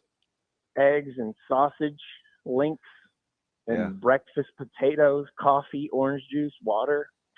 You a Lynx or a Patty guy? Lynx. Yeah, figures. Figures. Not a big breakfast potato guy. That's why I keep you out of the circle, man. I need hash browns over a breakfast potato. Can't trust a guy that'll take Lynx over patties. What's wrong with that? I didn't know there was like a thing. Does that mean I'm some type of way? Or yes, that means you're the guy that cussed at me 60 seconds into our phone conversation this morning. Did I? See, it's just if you've ever, it's just so free flowing, you don't even realize it. Yeah, if you've ever had a real conversation with me, you're getting an F at some point. Oh, a lot of them probably. Hey, there's a couple of doozies today. If you're an A and B. B, you get your palate wet a little early, at least with the 1 o'clock tip. A is later on, but cream is definitely rising in the top 2 classes, huh? Yeah, it's Elkhorn North got a little scare from Scottsbluff yesterday, and then Brett Prince decided to almost have a triple double, and she was like, "Okay, it's time to quit messing around. Let's go." So that's what happened there. Gretna East played really well, right? I think that Class A schedule certainly helped got them ready. Yeah, certainly helped them. And then Beatrice last night kind of just hung on to upset Norris, I guess I would say. Well, okay, it's an upset by seed, but they played each other and were 1-1 this year, so not that big a deal. And then Scott just rolled. Holy cow! Like running clock in state tournament game, that doesn't happen very often. So yeah, B's going to be fun. Scott, Gretna East, and then Elkhorn North and Beatrice are the semis this afternoon. And I think everyone before the season started had Scott and Elkhorn North in the final again, and looks like that's probably what's going to happen again. A is going to be pretty tough as well. And I asked Maya what the kind of the secret was behind Millard West. They obviously have a gaudy record, and she said the difference for them and most of the schools that they're playing is their backcourt holds up physically, right? You agree with that? Yeah. Also, I would say Paven is kind of the key there. The Gessert sisters, twins, get all the love, and rightfully so. They're great shooters and all that stuff. But Paven is great. And then when you talk about backcourt, Taylor Hansen is kind of a key. She doesn't score a lot of points, but she does like the dirty work, physical stuff that people don't really want to see. So that is. I just don't know if you can. It's the same in the girls' game. It's like if your guards can't physically hold up to pressure, it gets tough on you in a hurry, no matter how well you shoot it. Right, and I will say this: Gessert's they're pretty physical and tough. They held up pretty well against a very physical Central team the other night. So they kind of get knocked a little bit, they're just shooters. No, they're a lot more than that. That's they're pretty tough. That's what she was saying. She's physically they're different. Is Maya babysitting today, or was that just on Monday? She was with her little brother. I would not call that babysitting. And I will let you take that up with Micah. Okay. Yeah. The two of them went to go watch Millard North boys. Yeah. She had to drive him. And make sure that he was okay. I would call that maybe babysitting. Yeah, Micah is definitely team Mossers. So she's close with Neil, and then Sam and Mitch, the parents, came to watch Westside on Tuesday. So I think it's still cool to have friends that are at other schools, right? I cheer for a lot of kids we end up playing against. So I'm team Mosser. Okay. I like how you it wasn't babysitting. I was just telling you why. She did have to come scoop him. He's trying to start trouble over here. Well, he's still mad at Sautter over that. He's still mad. Yeah, Micah strikes me as a guy that keeps a grudge. Oh, definite receipt keeper. Yeah.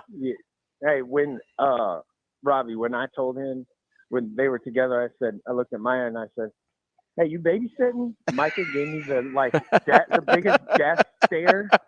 It was like, I'm gonna F word kill you. Hey, so with the boys' seedings, were there any surprises for you in terms of you look at it on paper and you're like, okay, I could see that. There's some good players not playing in the state tournament this year on the boys' side. Yeah, like Amari Bynum. Well, yeah, it's a good start. That's pretty good. It's a good start.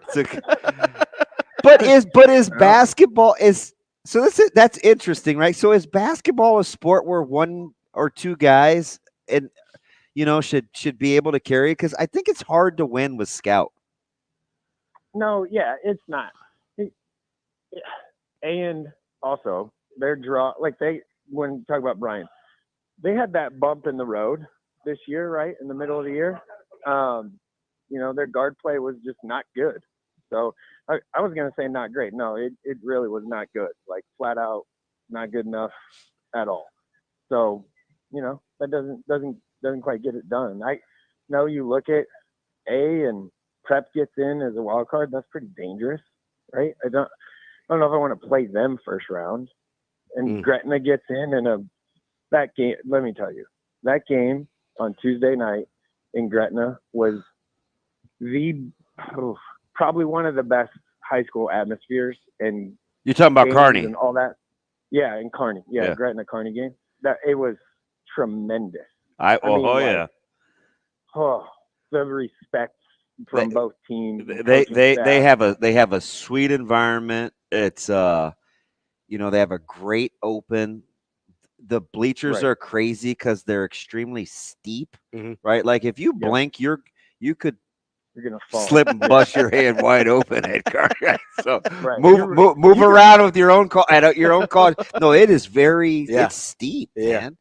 It's a heck of an environment. Yeah, it was awesome. And then, Ben Johnson fires one up from half court, and I'm telling you, it was inches away from going in. It hit the side of the rim. So it was long enough. It just missed by a little bit of a Brad Feakin wind below breeze in the air or something. Yeah, Jacobs said yesterday, he pulls no punches. He said Southeast Prep was just bad basketball. Awful. Okay, there's the double down. But Southeast, surprisingly, that's one of West Side's losses, right? They lost to the other big two, but Southeast got them on a sleepy night in Lincoln. Is Southeast dangerous? Yeah, they're dangerous because Tay Moore's had a heck of a year, like really good year, good guard and tough. I can already tell you who's drawing that assignment, but and he loves giving it to West Side. Yeah, he Tay's good, but Jake Hickleman is the kind of X factor for them. Remember, like he's tough. 2 years ago, He's tough. We were like talking about that guy a lot a couple of years ago, and then we just forgot about him, and now like boom, he hits the game-winning shot, and adults run out to the court to join the dog pile, which is odd. Totally normal. Yeah, totally normal. Everybody was so mad about that. I did not watch through because we had it mirrored. I didn't pay much attention to that, but apparently that was a thing. Yeah, it was weird.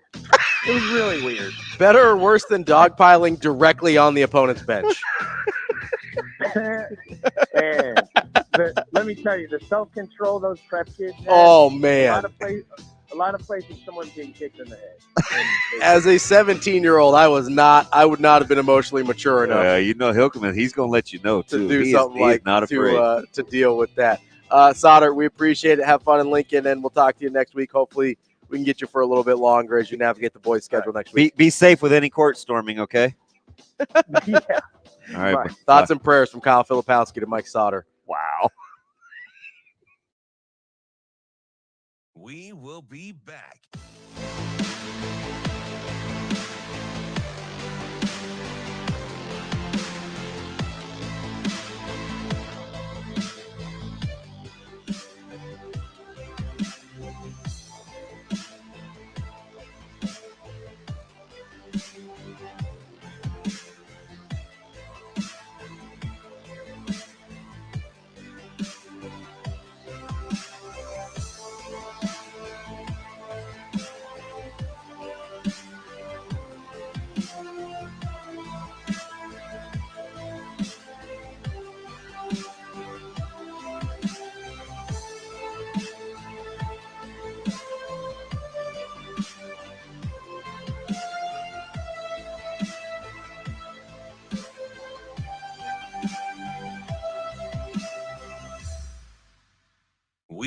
be back.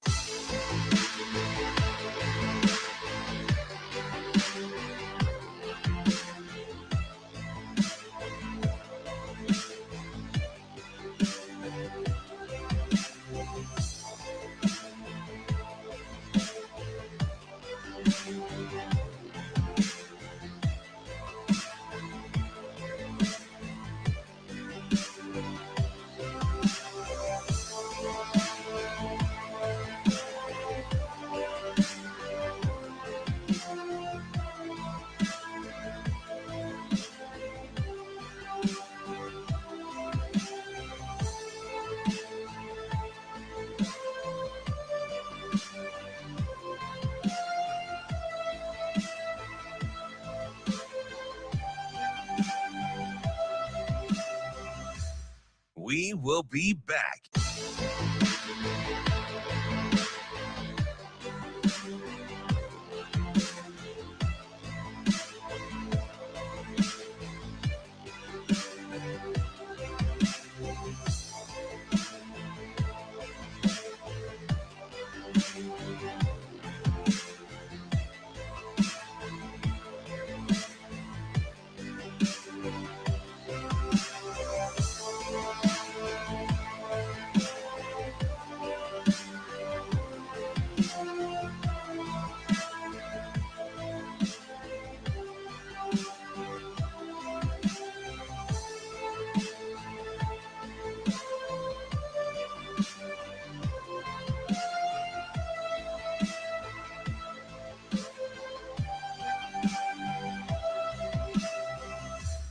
We will be back.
You're listening to Hurrdat Sports Radio.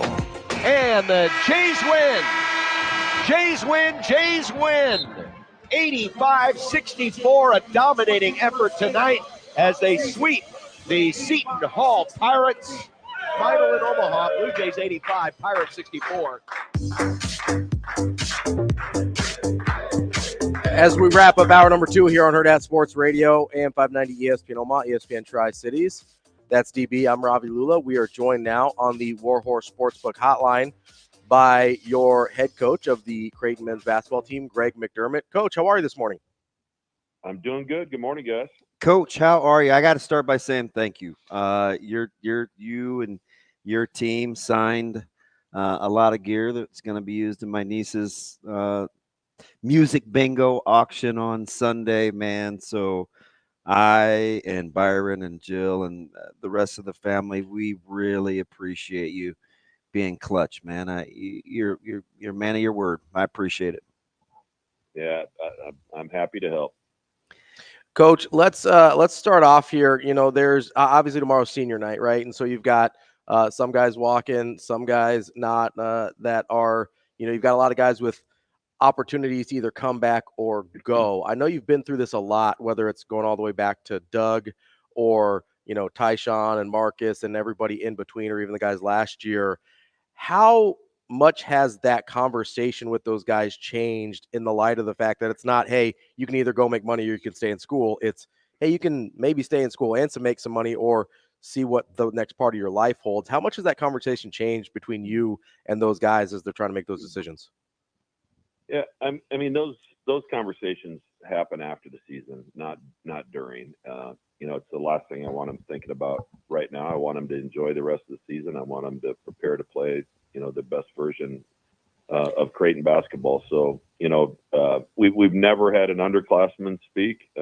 Even back, as you mentioned, to Doug his junior year when it sure looked like he was going to the NBA, and we've just stuck with that.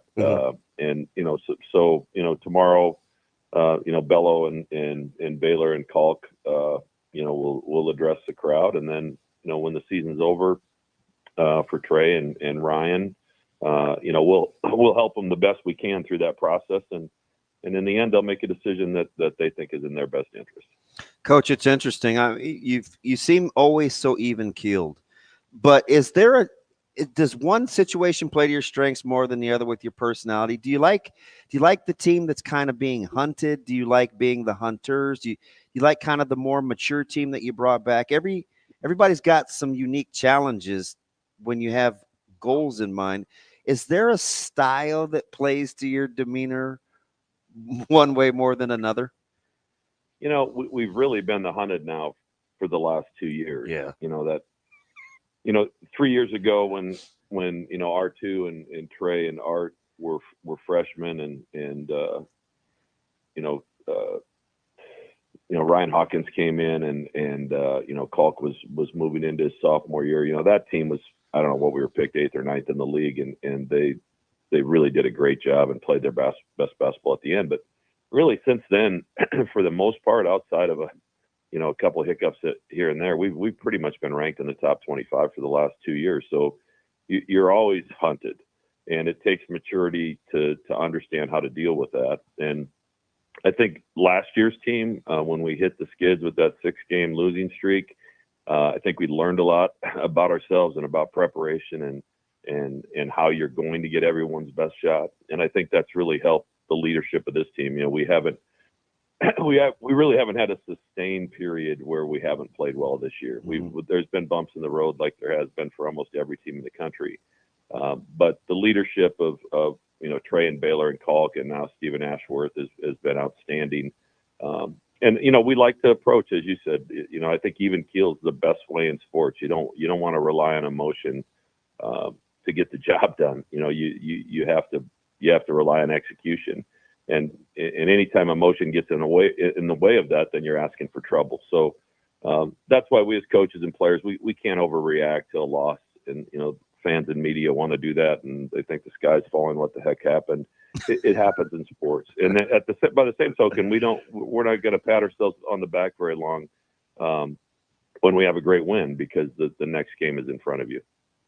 Coach, I've thought a lot about how last year you obviously had a ton of high expectations, top 10 preseason. You had pretty much, you had a ton of guys coming back. This year, the expectations and the preseason rankings were very similar, but you were replacing a couple of pretty key pieces, obviously, with R2 and Art.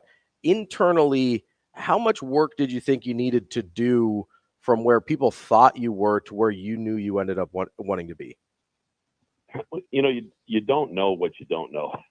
And, we brought in Stephen Ashworth, and I continue to believe that he was the perfect fit and the best fit for this particular team. And then you had the dynamic at the 4 spot with Mason and Isaac and Jason. And then, we had Jason's injury. And so that's changed during the course of the year. But, it took us a while. And I just think transfers, you look at what Baylor's doing this year in his second year compared to the first year. Mm-hmm. And, Stephen Ashworth's second half of the season compared to first half of the season. There's just a comfort level with playing with guys and understanding the system, trying to fit in with a group that was pretty well established. That's not easy to do. And so it takes a little bit of time. And I think, we've had a few bumps because of that. But I feel like we're trending where I want us to be trending towards the end of the season. Now, could it all end in a fiery crash? Absolutely. I mean, that's the beauty of the NCAA tournament. When you get to that point, it becomes about matchups and, hoping, you're at your best when that time comes. Coach, it's such a fascinating watch over just your evolution, being watching this program. So good defensively, and everybody will always talk about your offensive prowess, and I get that too. But good rim protection, good defensive field goal percentage. You can stress. You take away number one options a ton. You don't foul, but you also don't turn teams over a ton either for as good as you are defensively. What's in the secret sauce? Right? Do you have to be a team that commits more fouls to turn teams over more? But because you sure do play good defense regardless. Yeah, I mean, turnovers obviously if you're ultra aggressive, and we're going to see a team like that tomorrow in Marquette. Yeah. That they're trying to turn you over, and with that comes some mistakes. With it comes, at times you can rack up some fouls, and we're of the belief because of how we build our roster that taking a difficult shot to me is every bit as good as a turnover. As long as you're not getting the shots that you want.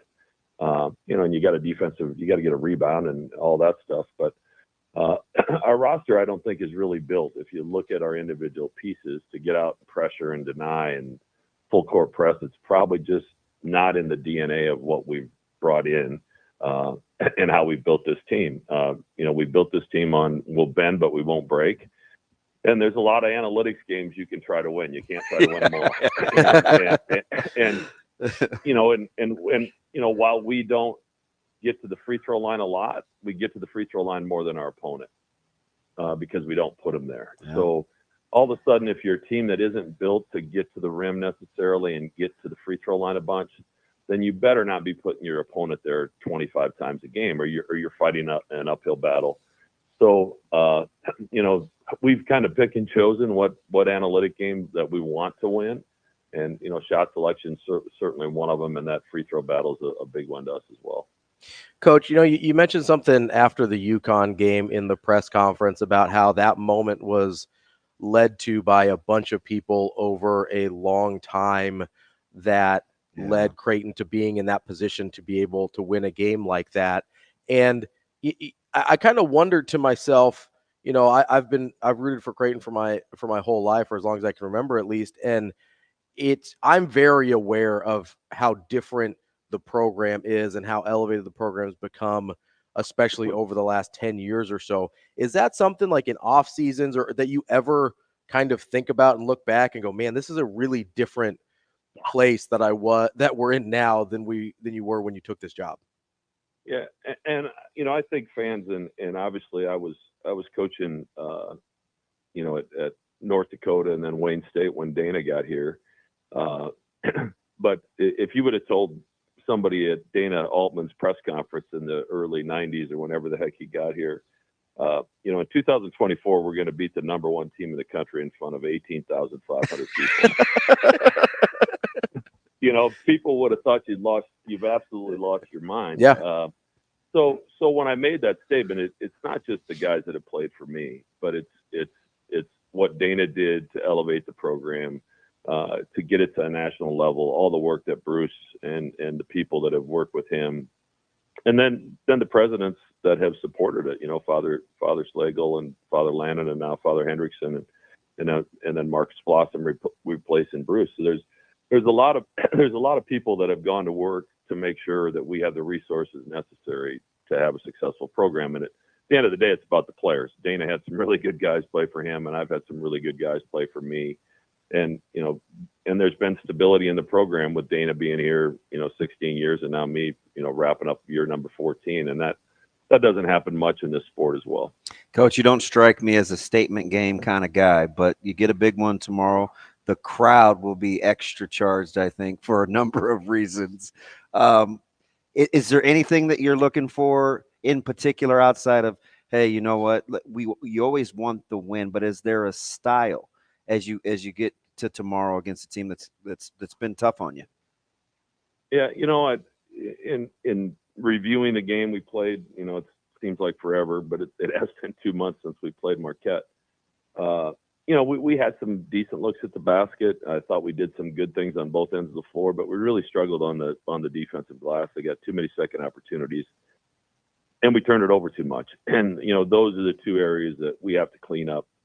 tomorrow if we expect to be successful. And we've developed a great rivalry with Marquette. I think there's a lot of Omaha people that end up going to Marquette, and I think some Milwaukee folks that go to Jesuit schools in Milwaukee end up over here at Creighton. So it's a great rivalry, and obviously it's two of the top 10 or 12 teams in the country. So I think that place will have a lot of juice tomorrow afternoon. Yeah, Coach, thanks so much for joining us. Good luck tomorrow and through the rest of the season. Hopefully we can get a chance to catch up again soon. Thanks, Coach. Always great to talk to you. Take care, guys. That's Coach Greg McDermott. We'll be back with more Hurrdat Sports Radio coming up next.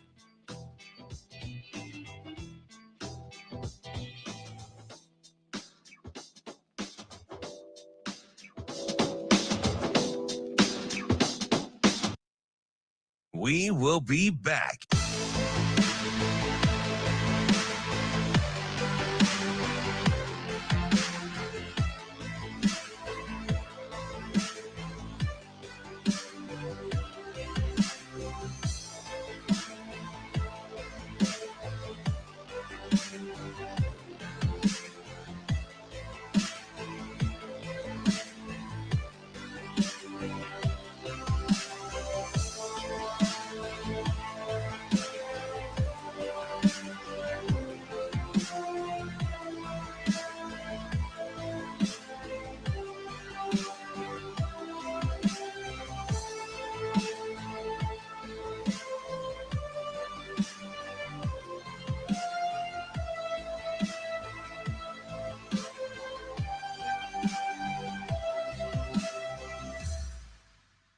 We will be back.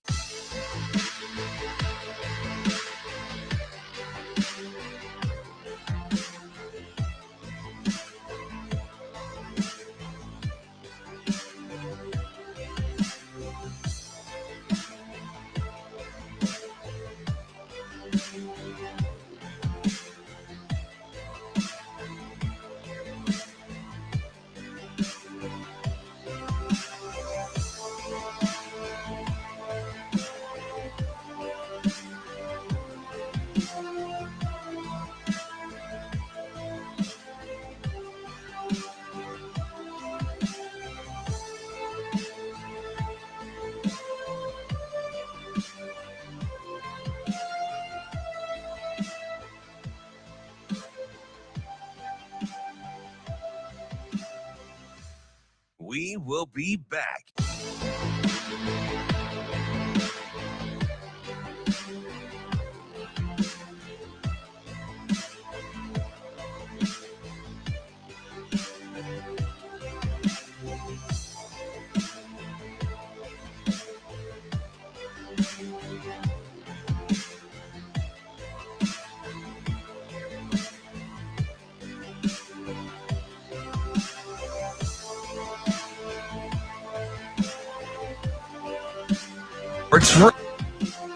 Sports Radio. And here come the Huskers. Not the prettiest thing you'll ever.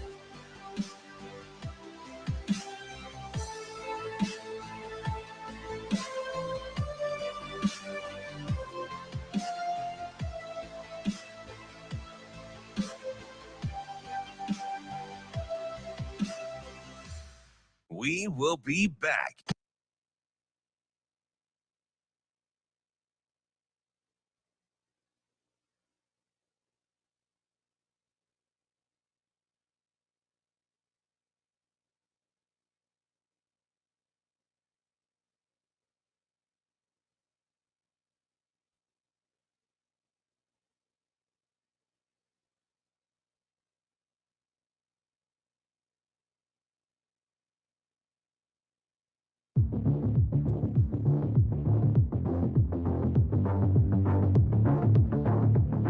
Welcome to Hurrdat Sports Radio.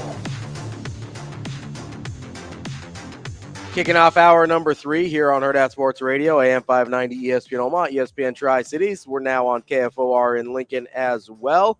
STB, I'm Ravi Lulla. We're live on Twitter, Facebook, and YouTube. We're also live at the Hurrdat Sports Bar and Grill, where you need to come and get ready for a game-changing experience at Omaha's premier sports bar.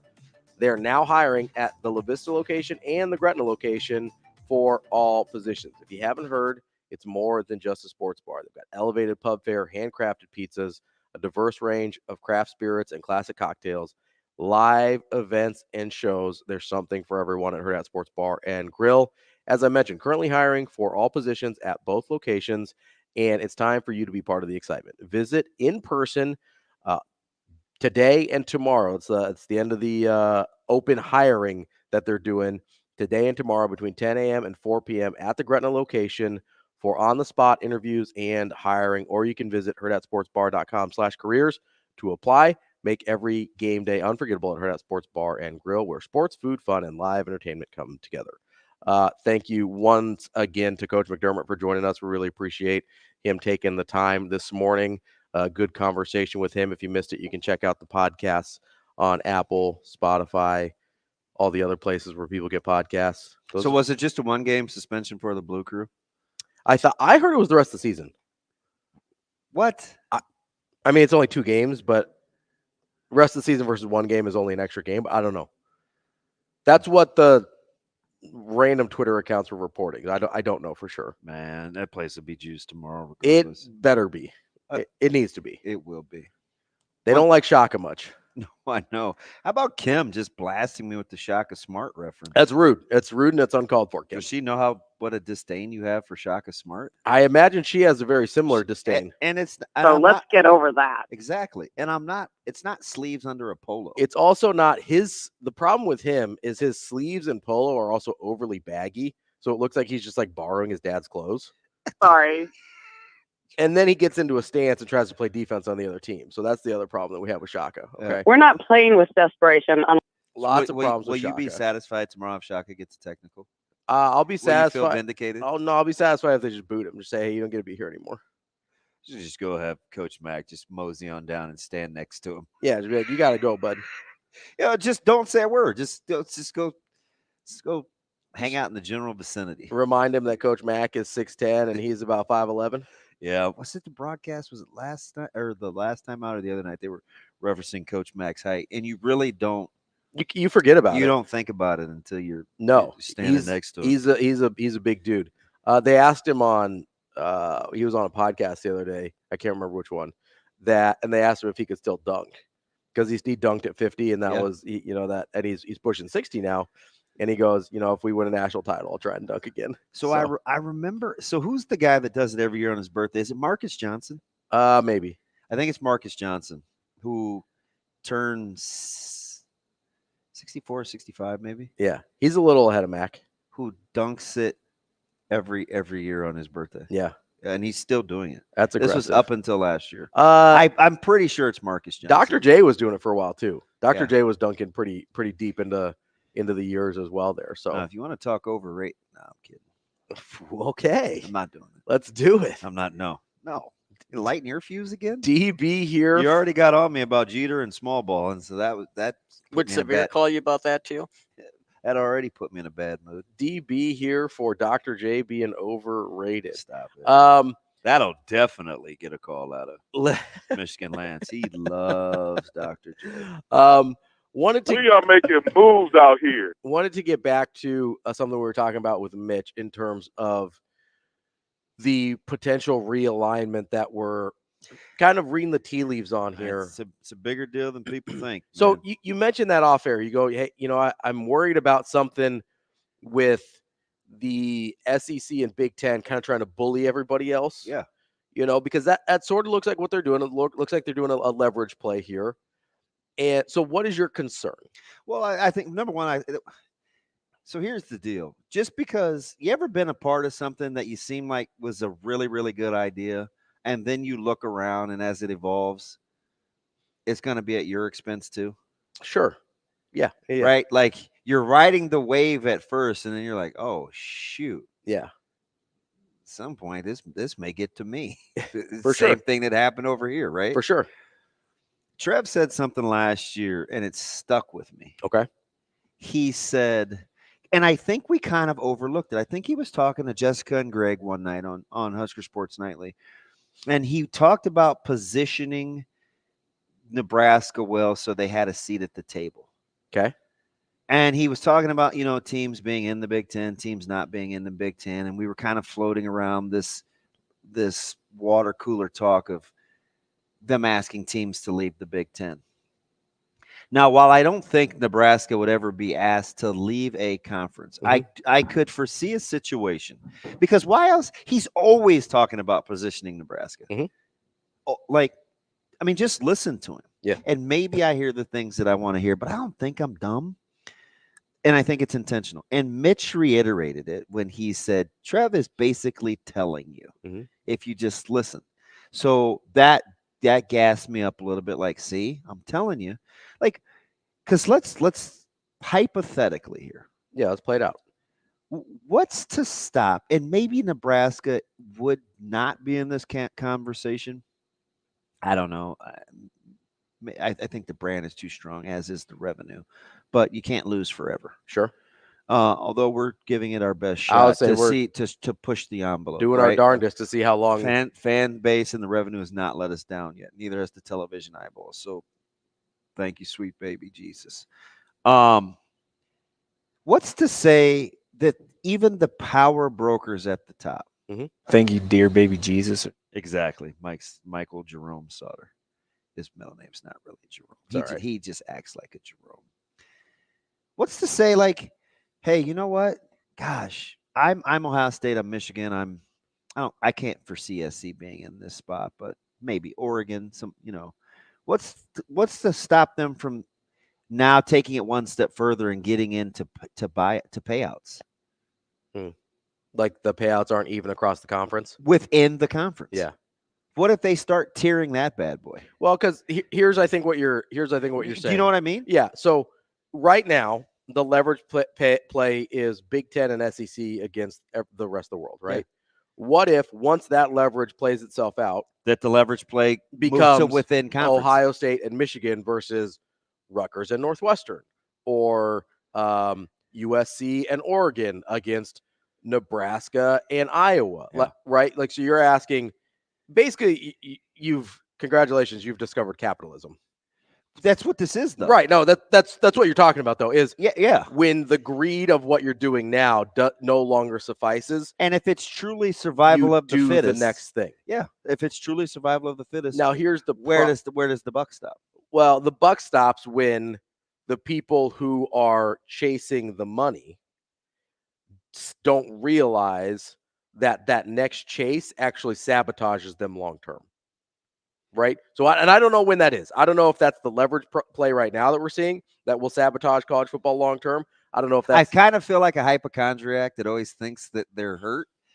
But yeah, but then COVID happens and the entire world gets. But sick. I do feel like if you tap me on the shoulder in 4 years and I hadn't at least given this some thought, and you feel bad for missing something. Yeah, listen, my brother, who I love dearly, is obsessive about germs, right? Nobody was more prepared for COVID than he was, because he already did all the things that they were telling you to do with the hand washing and the sanitizing and staying away from people. And I've got, the minute he gets a runny nose or a cough, he quarantines from people. I didn't have any problems during COVID. That's what I mean. You don't like being around people anyway, so it doesn't matter, right? So, but the people that are thinking about these things before they happen are the ones best positioned to deal with them once they do. Doesn't it seem like, let's just go back and kind of recall as best you can some of these sit downs that Trev has had. Okay. He's pretty much foreshadowed this. Yes. But I can make the argument, right, that in this situation, he's the germaphobe. He's my brother who's prepared for the thing once it happens. That's the best case scenario if you're Nebraska, is you have a guy in charge who is already washing his hands all the time and already socially distancing and already doing all the things so that Nebraska doesn't get sick. You can make the argument that Trev is in that position already because he's positioning them from a fiscal standpoint and the marketability. It still has to be a viable entity. It has to be a viable product. A commodity. It has to be a desirable that people product. want to consume. Absolutely. But you can make sure that you're in a place to survive. You can make yourself recession proof, more or less, right? by making. I like that term a little bit because I understand it. Economics is a smidge. Right. So you're making your program, and that's what Nebraska, even for their faults and even for the missteps of previous leadership, Nebraska has been recession proof because the market has desired the product still, even when the product hasn't been very good. Right. But if you can put yourself in a position to be desirable by the market, even with, like, let's say Apple puts out a bad product, right? Let's say they put out an iPhone 29 and... Is that what they're on? No, they're not. I just picked a number. Oh. Let's say this one, for some reason... 15, I believe. Thank you. Yeah, I was projecting a little bit here, Shane. Let's say for some reason that version of the phone, terrible. Nobody likes it. They tried a new feature. Everybody hates. They tried to update their operating system. Everybody hates it. Apple has put itself in a place with the way they run their brand and their company that they can survive a misstep. That's what Trev is trying to do, because Trev can't directly control the product. He can hire the right product engineers and hire the right programmers and stuff like that to try and make sure he gets the best product. Like, couldn't you foresee a deal where cannibalism happens 100% within the conferences? Because greed knows no bounds. That's my pause for concern. And it should be concerning.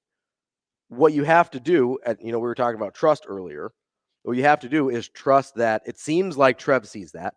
It seems like he's reading the tea leaves and saying, this is a possibility. How does Nebraska position itself to be on the predator, not the prey? You know what further fosters my paranoia? What's that? The whole... So I think Jim Delaney's model of the 9 conference games and the television inventory and, wanting Indiana and Illinois as football programs and Northwestern, like, he was willing to sacrifice positioning a couple of big dogs at the top for parity in conference, right? Bringing the bottom closer to the middle. That's closer to socialism. Sure. Okay. Yeah. So to stay with the capitalism thing, it all of a sudden, like post-COVID, right? And you've got to recoup some revenue. There's some budget shortfalls. The have and have-nots are kind of starting to separate in terms of these athletic ledgers. Especially with NIL, and there's, it's more than just, hey, did you build new facilities? It's, hey, can you empower your did you ever think alums? you were going to be having a conversation where UCLA couldn't compete from an NIL standpoint with another institution? I mean, it's UCLA, for Pete's sake. Yeah. Right? But they're broke. It's a real conversation. Yeah, they're broke. Okay. Yeah. So that fosters my That Deshaun fosters? There. You're starting to act like my enemy here, so get your act together. Deshaun fosters the people. It's like, okay, I'm either super paranoid or I want to be super well prepared. Yeah. And I hope that this doesn't sneak up on us, because right now you can't really convince me that this is a good idea, even if in the short term Nebraska's on the gravy train. Like, I'm a little reluctant to him. Now, I hope I'm. Is it because at the end of the day, you think when this continues to happen, at some point Nebraska doesn't make the cut? Is that the concern? You have to win sooner rather than later. Right, but let's say even if they do win, right? I don't know if I ever think. So it's two things can be true at once, right? Who's the first one to always tell you, thank goodness for the fan base and to be appreciative of the support? Because I know that level of importance. We can't. I just talked to the boss the other day when he came to Westside. Like, his level of appreciation for the Go Big Red project and the Dow, like, just his wherewithal of what's going on around the him. Unwavering commitment of the fan base is not to be taken for granted. And it's not normal. I told you last week, it's irrational. Yeah, it is.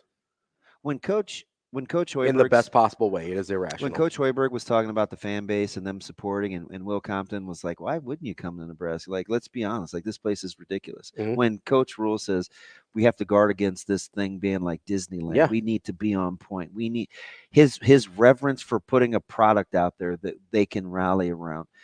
Like it's all but the single greatest variable is human behavior. Yeah. So do I think that one day Nebraska's fan base will be like, God, you know what? We're over it. I think I've had enough. Now, they bluffed long enough. Like I've heard from the vocal minority, oh, they're not getting another. Now, is that really going to happen? I don't know. I mean, maybe some people have fallen off, but you do have to get younger. Right? You're going to have to turn the fan base over. You're going to have to turn the donors over. In order to do that, you have to start winning. Yes. Because that's kind of, and it's a weird thing to keep you up at night, but it's not far-fetched. No. Like to think that Nebraska and Iowa couldn't be in the same vein of, like, what if they start getting bullied by, the top four or something Oregon like that, and Ohio State and Michigan, because if we don't USC and shake this playoff thing up and start getting some different people in, yeah, they're going to continue to dominate the discussion. Yeah, it's a snowball effect, right? Once the momentum gets going for, the 12 teams or the 16 teams or whatever it is, then it just perpetuates itself, right? Because I just think we're being naive if we don't think that the ruling at Dartmouth matters, if we don't think that there's all these lawyers getting ready to sit on this whole union thing, if you're going to treat college athletes like professionals, there's some downsides to that.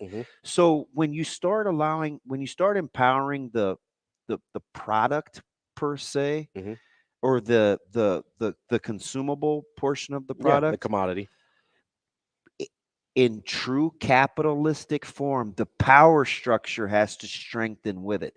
Otherwise, you get revolts. Yeah, you get total chaos. No way the powers that be are going to let that happen. 100%. They're going to continue to have to try to control. It's almost like you're getting enough to eat, but they're not going to let you get fat. Yeah, without they're going leave back you to regulating your diet. They're going to leave you hungry. So that, like, I just think we're kidding ourselves if we think that at some mythical point we can say, okay, we have enough, we've made enough, let's stop right here.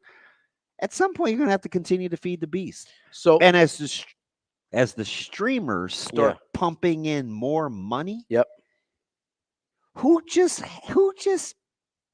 what rich people do you know that just give away money and say, here, we wouldn't like anything in return? At some point, if you're bottom feeding, you typically get left behind. Fair, yes. The other thing, the streamers complicate things, right? Because Amazon Prime is not paying they're not expecting to get a return on their investment from. Bro, the NFL streamed the playoff game. I know, but what I'm saying is the biggest monster in the world streamed a playoff game. But the reason that NFL or that Amazon Prime pays for that isn't because they want to drive more people to their video streaming. It's because if you sign up for Amazon Prime, you're gonna buy stuff from Amazon, right? So, I don't know. Is that the way it works? That's why they do it. I don't know if it works or not, but that's why they do it. Because they say, okay, I get the philosophy. If I've already signed up for Prime, I might as well get my free 2-day shipping. I mean, this is obvious. This is a big boy conversation, right? But I'm just saying, like, because the economics of what they pay for games doesn't add up. Yeah, they I know. overpay for games, but because the customer is more valuable, like gaining a customer to them is more valuable than whatever they can gain from streaming rights. That's the only reason their streaming platform exists. It's to drive more people to buy things on Amazon. Honestly, it is the most extreme conclusion of the Michelin star rating. Michelin's a tire company, right? They started rating restaurants across the country to get people to drive more, so they had to buy more tires. That's it. I understand. That is why a tire company. I like that. That is why a tire company is the gold standard for restaurant ratings in the world, is because they wanted people to buy more tires. So what I'm saying is that for the last 3 years, I remember Severe and I used to go round and round about this, right? and other folks that were pro expansion, I was like, hey, I think we need to clean up our house first before we invite more guests. So here's my question, though. Is there any amount of cleaning? Is there any amount of organization that would prevent, maybe it's because I think you're just delaying the inevitable. Okay, and maybe that's what I asked, Mitch. And maybe it's worth delaying the inevitable. But let me tell you why. Okay. Let me tell you why. And listen, you could be like, dude, you're crazy. Okay. I didn't want NIL, the transfer portal, and expansion to all happen at the same time without a break in settling, because we can't get our arms around all of it. We became too reactionary. Well, it's isolating variables, right? Well, we did, but it's too late for that. Ideally, that's what you wanted. Yeah, you wanted them to isolate variables. Yes, because if you're doing an experiment, you don't know which thing is having what effect if you don't isolate variables. You got to control the controllables. Yeah. And it got away from us all at once. And I know it happened one year after another, but they're all byproducts of the other. Yes. If you're going to give players freedom of movement, then what's the best reason to move? Why do you move jobs most of the time? Better opportunity, more income. Right. And if transfer and NIL are inextricable. So if you're going to allow freedom of movement and you're going to pay me for it, and I can make money while I'm doing it, and I'm still, quote unquote, an amateur, you think power brokers aren't going to want to reset the market? Right. Because if you're paying for something, but why did why did we give into the transfer portal to begin with? Do you know why?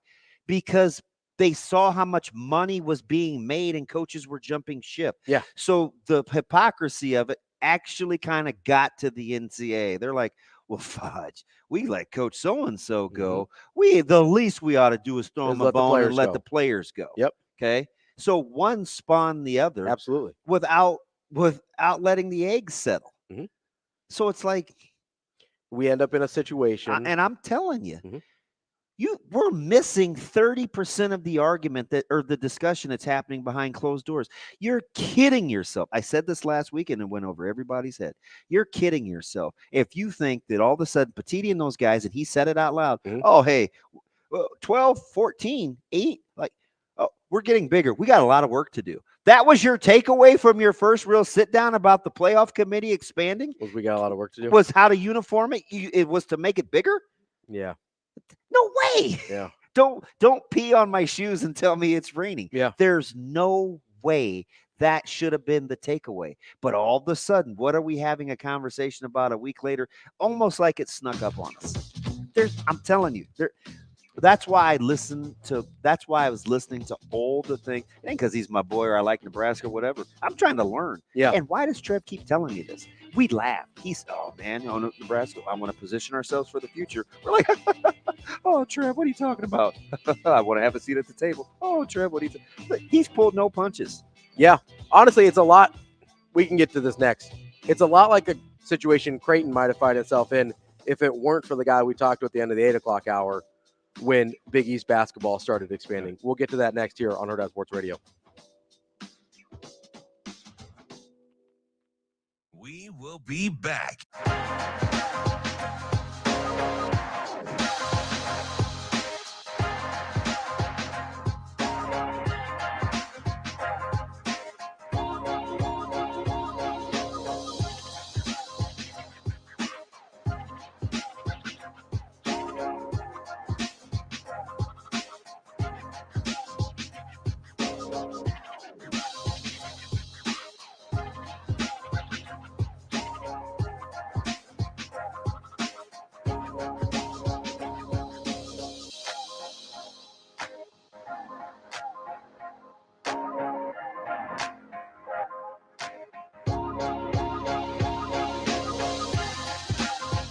We will be back.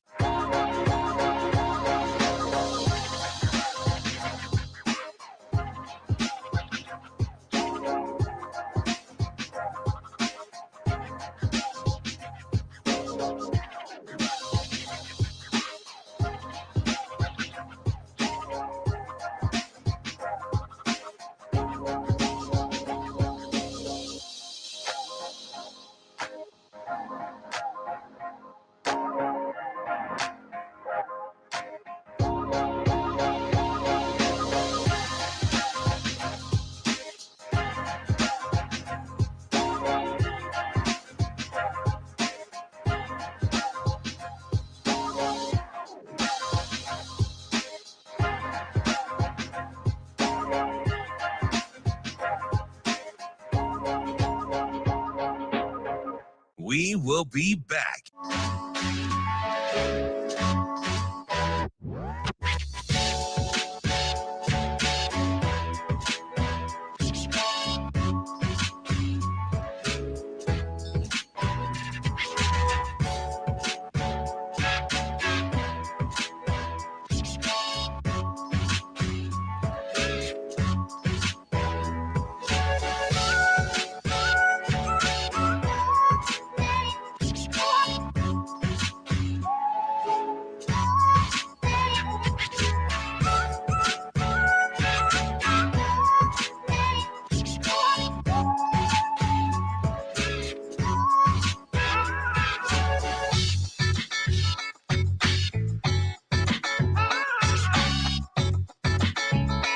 We will be back.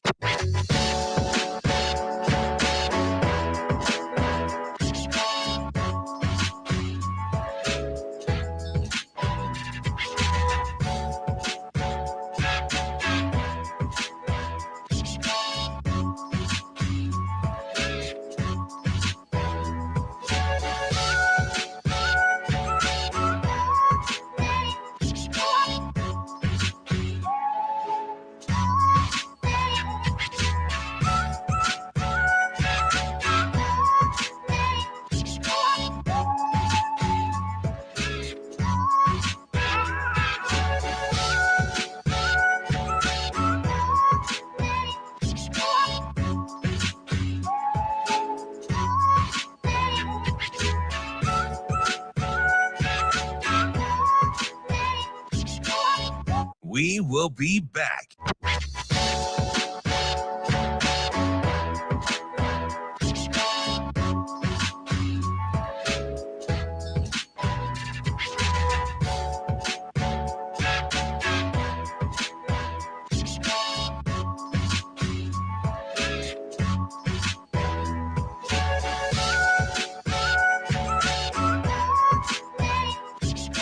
We will be back.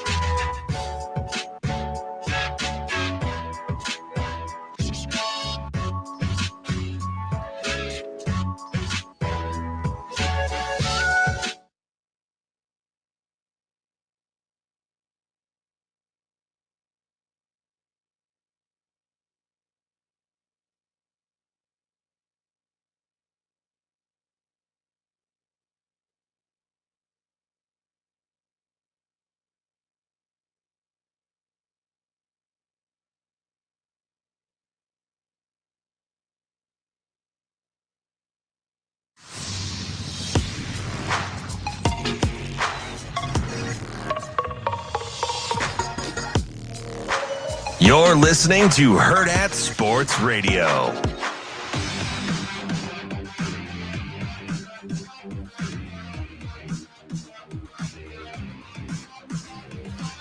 We're back here on Hurrdat Sports Radio, AM 590, ESPN Omaha, ESPN Tri-Cities, KFOR in Lincoln, live on Twitter, Facebook, and YouTube. That's DB. I'm Ravi Lulla. And it's March 1st. You know what that means, DB? The Ides of March are coming. Not quite yet. Team Pisces. Not I it. need you to chill. Good Friday's coming up. It's not February anymore. We're not quite there yet. Black History Month's over. It is. It means I can cut slants off whenever I want now. We're supposed to eat. We're supposed to eat fish.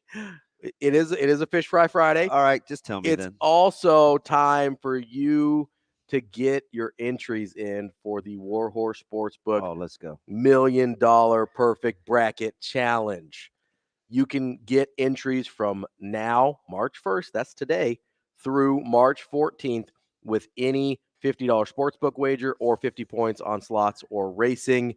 You have to be a Warhorse Rewards member, but that makes you eligible with each one of those entries to put in a bracket to try and win that $1 million. Obviously, you make your picks after Selection Sunday comes out, before the first games happen. That's between the 17th and the 20th. And give yourself a chance to win $1 million. But even if you don't have a perfect bracket, that's hard. I get it. Still got over $10,000 in prizes for the top brackets, including weekly prizes. And they're doing another prop card challenge as well for the tournament. $100,000 prop card challenge for the semifinal and final games of the season. If you get 18 of the 25 right, not light, you become eligible for those prizes in the prop card challenge as well. Any questions, go to warhorsecasino.com. This is for the Lincoln Casino only to validate your entries and activate your chance to win that big money. warhorsecasino.com for full list of details and rules. Warhorse Sportsbook, no bets, no glory. Be honest. Yeah. Over under 100 entries for you to have a perfect bracket. Oh, over. Yeah, okay. I mean, you do have an irrational sense of. One year I made it through like a day and a half perfect. Yeah. Not a round and a half, like a day and a half perk. I was like 15 or something. And I was thrilled. I was like it used to be this fantasy sports site. I think it was called Sandbox. It's an old school site. It doesn't exist anymore. What the world? Yeah. This was like 2002 or so. It's like, this was early. This was early on the online fantasy sports stuff. And I was like the number one person in the bracket because I was perfect through like a day and a half. I ended up terrible. I think I only ended up getting one Final Four team. It was a disaster, right? So it's really hard to do, but you get big prizes for big accomplishments. So we got our friends over at Warhorse putting up $1 million. So you can do a perfect bracket. I read an article the other day. I think it was yesterday, maybe, that this is top 2 worst seasons. I think top 2 worst seasons statistically to be ranked in the top 25 in college basketball. Oh, in terms of getting upset? Yeah.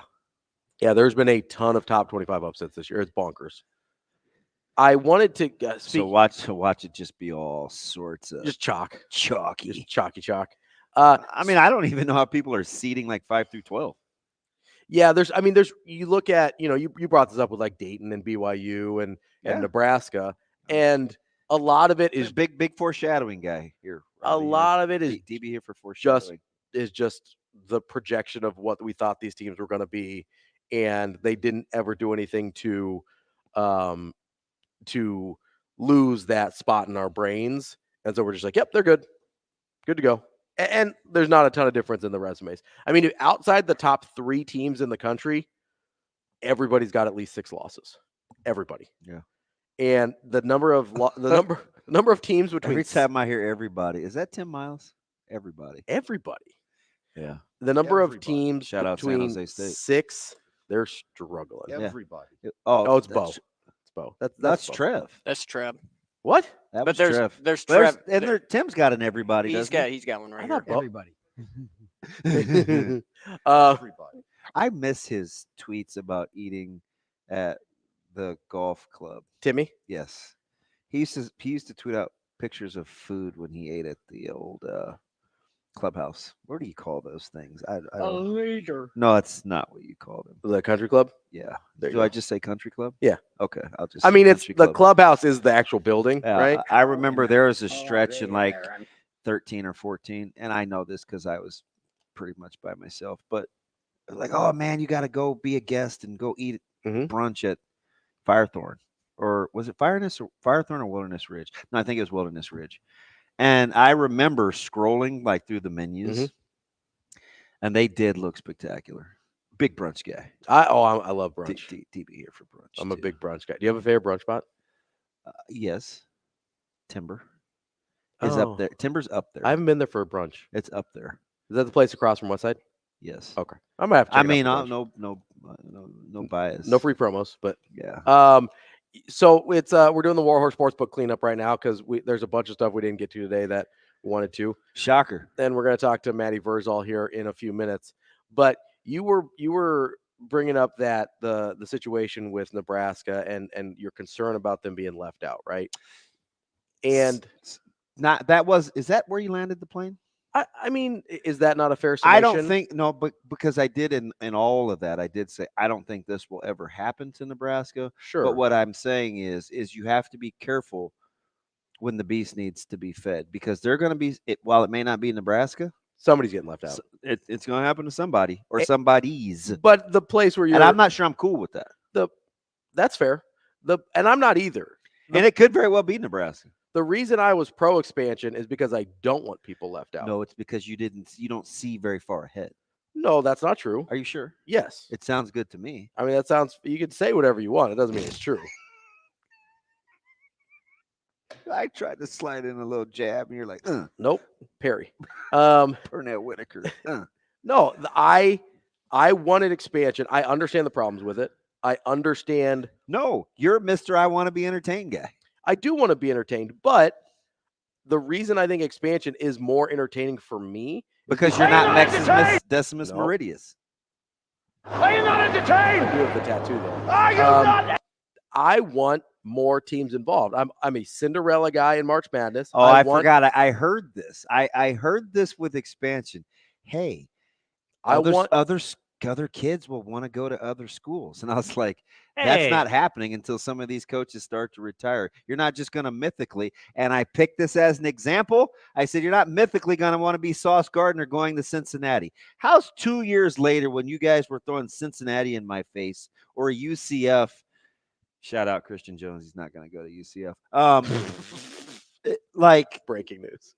But I heard all these teams. No, but I heard all these teams, Ravi. You did. Well, how do you? It's going to split up the recruiting monopoly.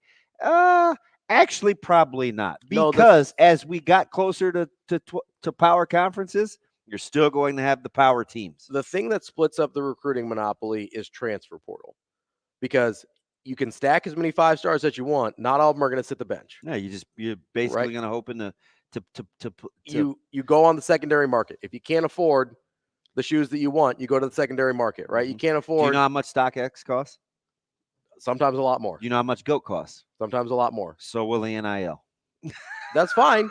But if you're willing to invest in it, even at the NIL, right? Even with the NIL, there's teams that have money or that potentially could have money that don't get a seat at the table with some of those guys. I just think we were allowed to have the wool pulled over our eyes. We thought the Wild Wild West was going to be in the NIL market and the transfer portal. The transfer portal has calmed down a little bit. It's not near as dramatic as we made it out to be. Because people don't want to get left out in the cold. And I said it stuff like that always regulates itself. It does. It always regulates. So that didn't bother me. But you know what happened while we were all worried about what's going on over here?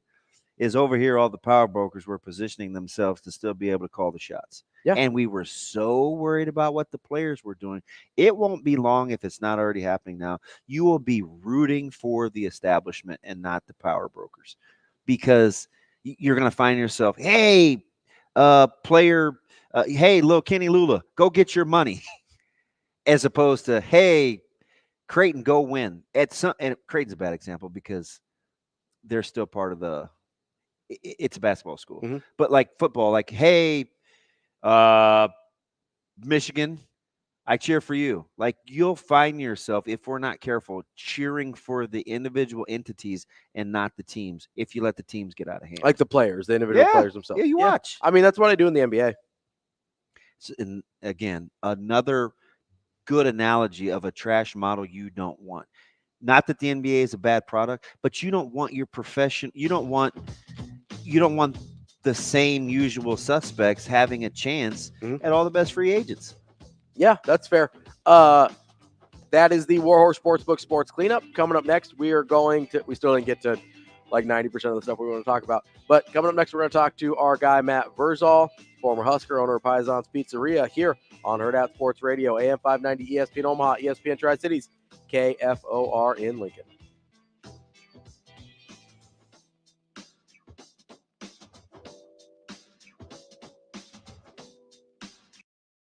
We will be back.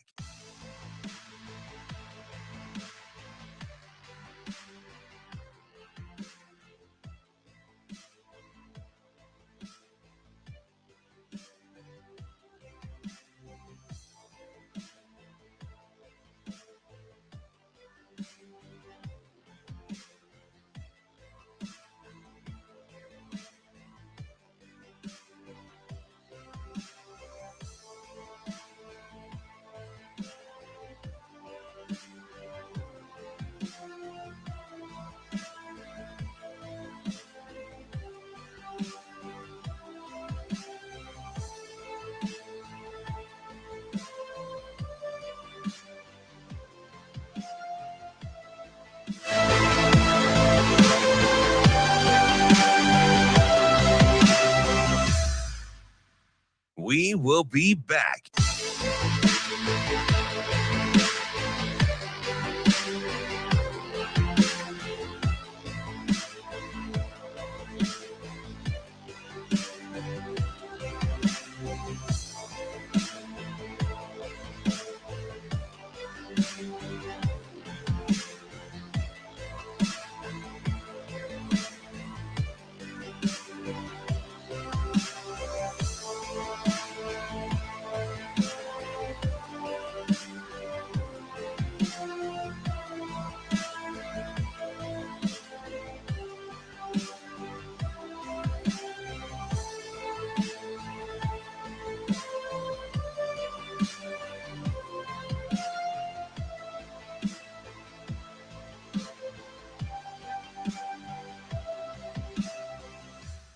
We will be back.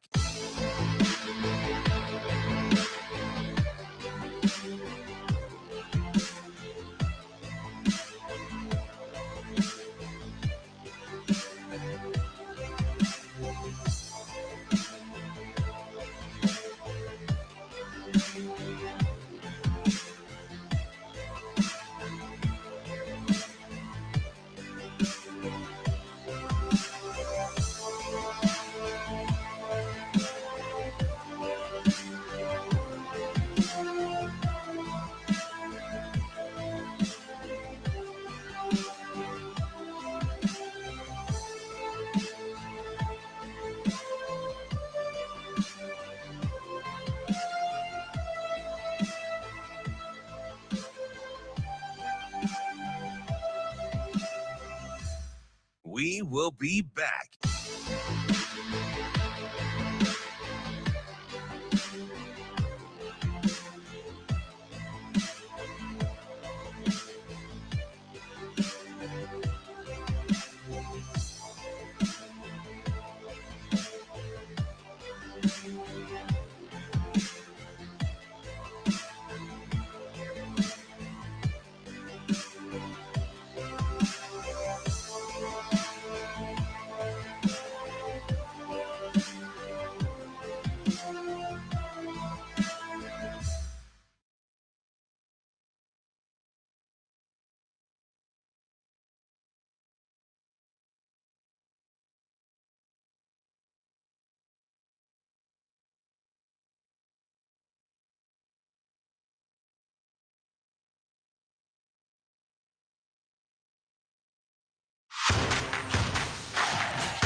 You're listening to Hurrdat Sports Radio.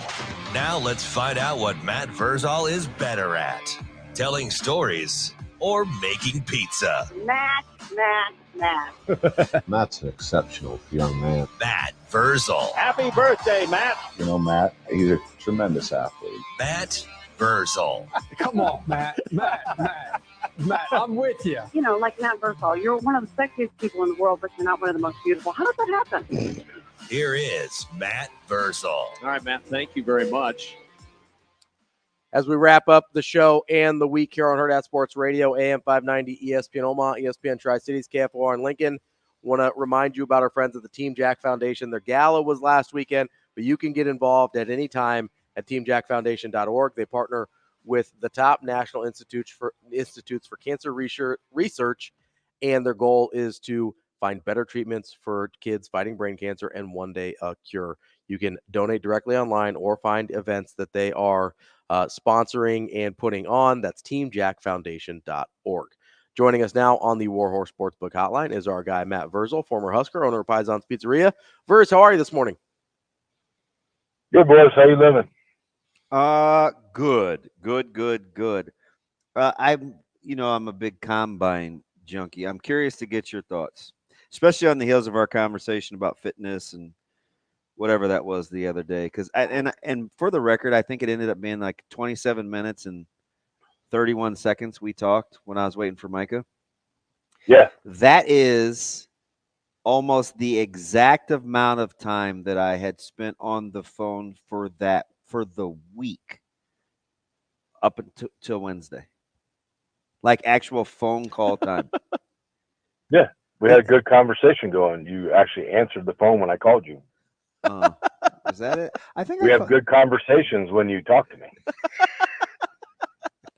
Wow. DB answered the phone. What's that like? I don't know what that he's talking about. Hey, man. What? Hey, Damon. Hey, Matt. What? Who turns older than dirt tomorrow? I don't know. What are you talking about? I can't Not see. me. See, I mean, why, Matt? Why?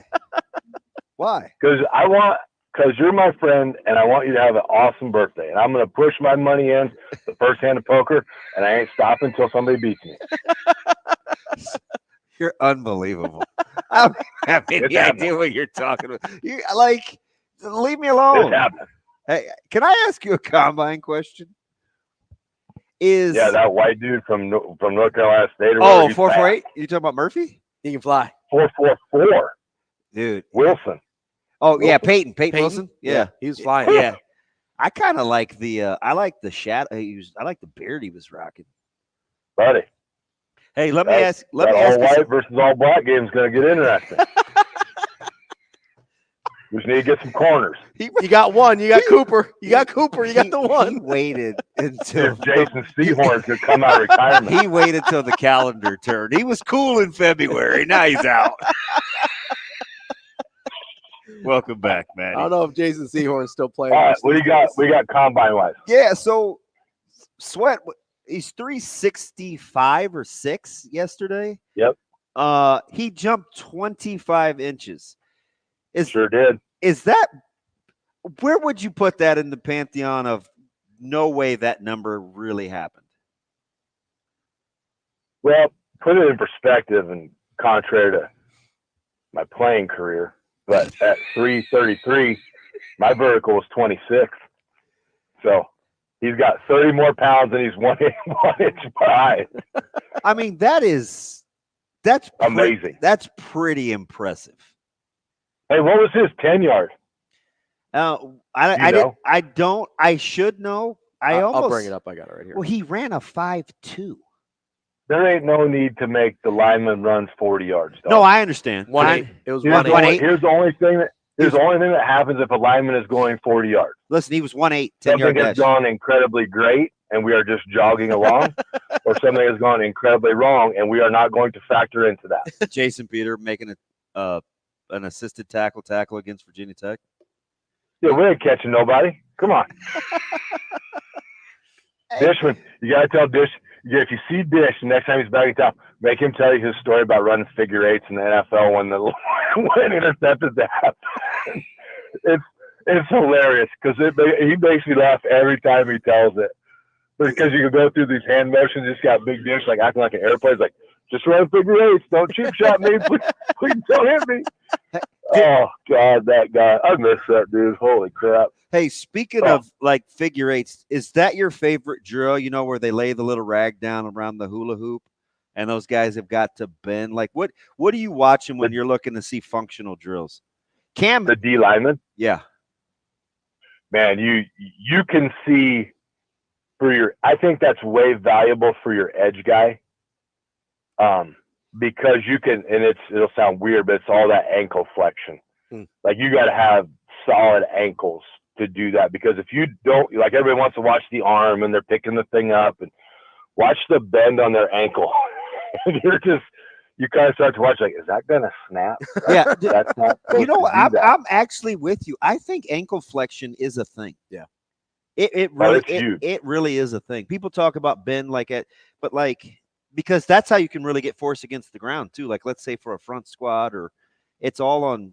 Well, that's the cleans too. It's the triple flexion, right? It's the ankle, knee, hip. That's where the power comes from, is out of the ground. For those that are multiple sport, if you want your kid to specialize, you're dumb, number one. But number two, I at Paisans, I go in a repetitive motion all the time, right? I go left to right. I just basically side shuffle all day. Mm-hmm. Or I walk straight ahead. My ankles, I've tried to get my ankle flexion back because it just got in such a rut of doing that. It is freaking painful. Mm-hmm. Like it sucks. So I evidently had it at one time, and now it's gone away because I tried to do some stuff I could normally do, and my ankle's like, no, we ain't doing that. So do yeah. you like Jenkins? Because I thought just watching him play, he's sensational, and the numbers actually kind of back it up. It's not jaw dropping, but for his frame, like Chris Jenkins, he's a dude. He's legit, yeah. Oh yeah. But I mean, you got great genetics to start. I wish it were that easy. But when you get a jump, well, look at your kids. Your kids are athletic. Yeah. But when you get a good starting point, and then you get a work ethic behind a starting point, right? Mm-hmm. That kid works. He's worked at that. I would like to see them develop for the linemen, both offensively and defensively. It's kind of like the punching bag one, right? So instead of just throwing a punch at it, though, you get in your stance and you get 2 steps to generate as much force as you can into that blocking dummy, and then it registers it. Right? Yeah. So now I can see what your hips really are. Because you can train to beat a vertical jump. You really can. But now instead of that vertical going straight up and down plane, I want that thing out at like a 30-degree angle plane. Yeah. So you're going to say, okay, well, broad jump. Listen, man. Now, big people can broad jump. Do you know who big people can broad jump? Go ahead. But the landing, they ain't. Trust me. Them big dudes in there, like, oh my God, I have to land, and this could go real bad. You know who'd be Just really put him good in at the stance, punch? 2 steps, bam. He'd be fantastic. Nash Upmaker would be really good at that punch drill you're talking about. Remember when he used to just put his hands on his guys out of his stance? He wasn't even very fit yet. Buddy, I'm telling you, he is going to break the string. He is going to be an all-conference player for Nebraska for however many 100 years it's been since we've had one. Hey, We've never he did at the weight he was at, and now being in shape and playing. We've never talked about him. Me and you did. Did we? At Paisans, yeah. Was it this year or last year? And we got into what his magical weight would be. Okay, and I you remember just poo-pooed my conversations that we have. I'm sorry. I don't know. I still don't know where we landed the plane on. I'll say, what number do you like Nash at? Because he played at what, 330? No, I told you. Do you remember what I told you? I said I want to be on record that I am saying Nash Huntmacher is going to be an all-conference player. Yep. I'm saying it right now. Yep. I remember now. Because this was like a day after he was back in wrestling. Because I know if he's going to wrestle, he cut all that weight off because he got to be 270 and 5 or whatever the weight is. Yeah, he was 280. He was 287 when I was talking to you. But because you had to get to 285. Yep. Okay, perfect. There we go. So I was like, that dude at 285. So now you go into when wrestling's done, whatever he's going to wrestle, that's fine. You are getting in amazing cardio shape, which he needs because he played every snap at a heavy weight. Yeah. So now your stance, even say he gets to 300, your stance 30 pounds. That game's going to be a lot easier. And now your hands are kind of back active, your feet are back active. You don't have that weight on there. Now you go get a little stronger, and that 15 pounds you put back on is muscle, and you're playing that zero technique at 300, and you're quick, agile, and in shape. Yeah, his punch is fantastic. Thank you, sir. Like he would get into guys, and I was like, man. Well, and I think if you go back and watch last year, the number of plays where he had that initial explosion or punch or whatever, and then couldn't finish it because I don't think he was in good enough shape, especially by the end of games. Correct me if I'm wrong here, Verge. You're saying you think he finishes a lot of those plays this year? No, I'm telling you this. Last year is a tough read because how often did they sub in for him? Not a lot. Like, anybody going to get tired. Yeah. You can go out and carry around. You can be 125 playing against another set of 125s, and you're playing 85 snaps, and they're not. I asked Ravi if we could get him to 50 functional snaps this year. Can you 2 imagine? things on the way out.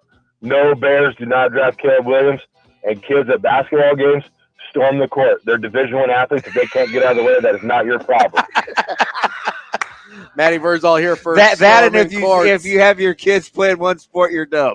Anything else you want to get off as a scud? Play it all. Play everything. Thank you, Verz. All right, buddy. See ya. That's Matt Vrzal. This has been Hurrdat Sports Radio for the week. We'll be back on Monday here